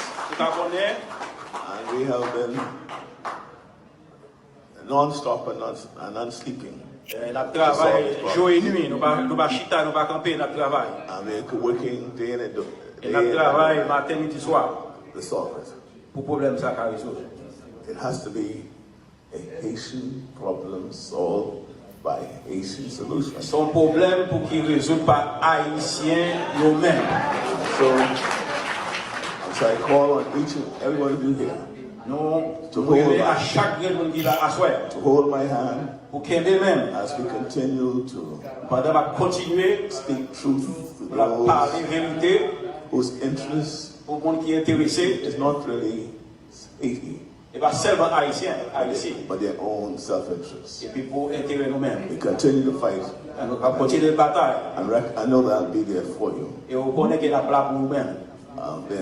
The elections are fixed for November. But we have not seen the kind of stability yet. Too many women and children are still.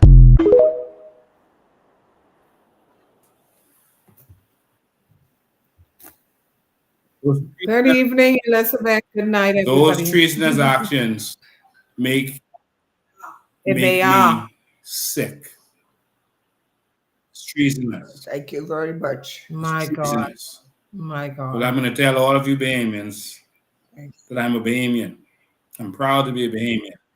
I ain't looking out for nobody else. I'm looking out for Bahamians.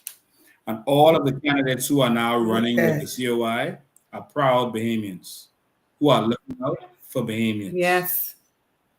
You can choose to go with Pintard and them. You know, he is Fred Smith's puppet, and you know what Fred Smith's agenda is. You notice how they ain't fighting and they ain't saying nothing? That's because their plan is, let's just fund Pintard, get him in, and now we got the man with the pen. We don't have to worry about the courts. They're going to destroy this country if you let the FNM get back. And you better tell that to your family and friends. I warned you.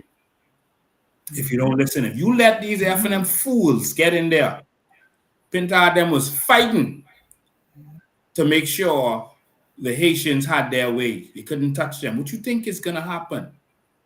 They were traveling the world. Pintard didn't go with them, but he was working for Save the Base. They were traveling the world, lying on the Bahamas, putting out false documentation about the Bahamas. That's treason, Pintard. You were involved in that. If you all let them get in, if you all let Brave come back, it is over. And you know where to run? Because Canada shutting the door. Trump has already shut the door. It will be over. You will be overrun in your own land. Indians, Hearken to my voice. I'm saying this. We've been It's the fighting last for chance. this.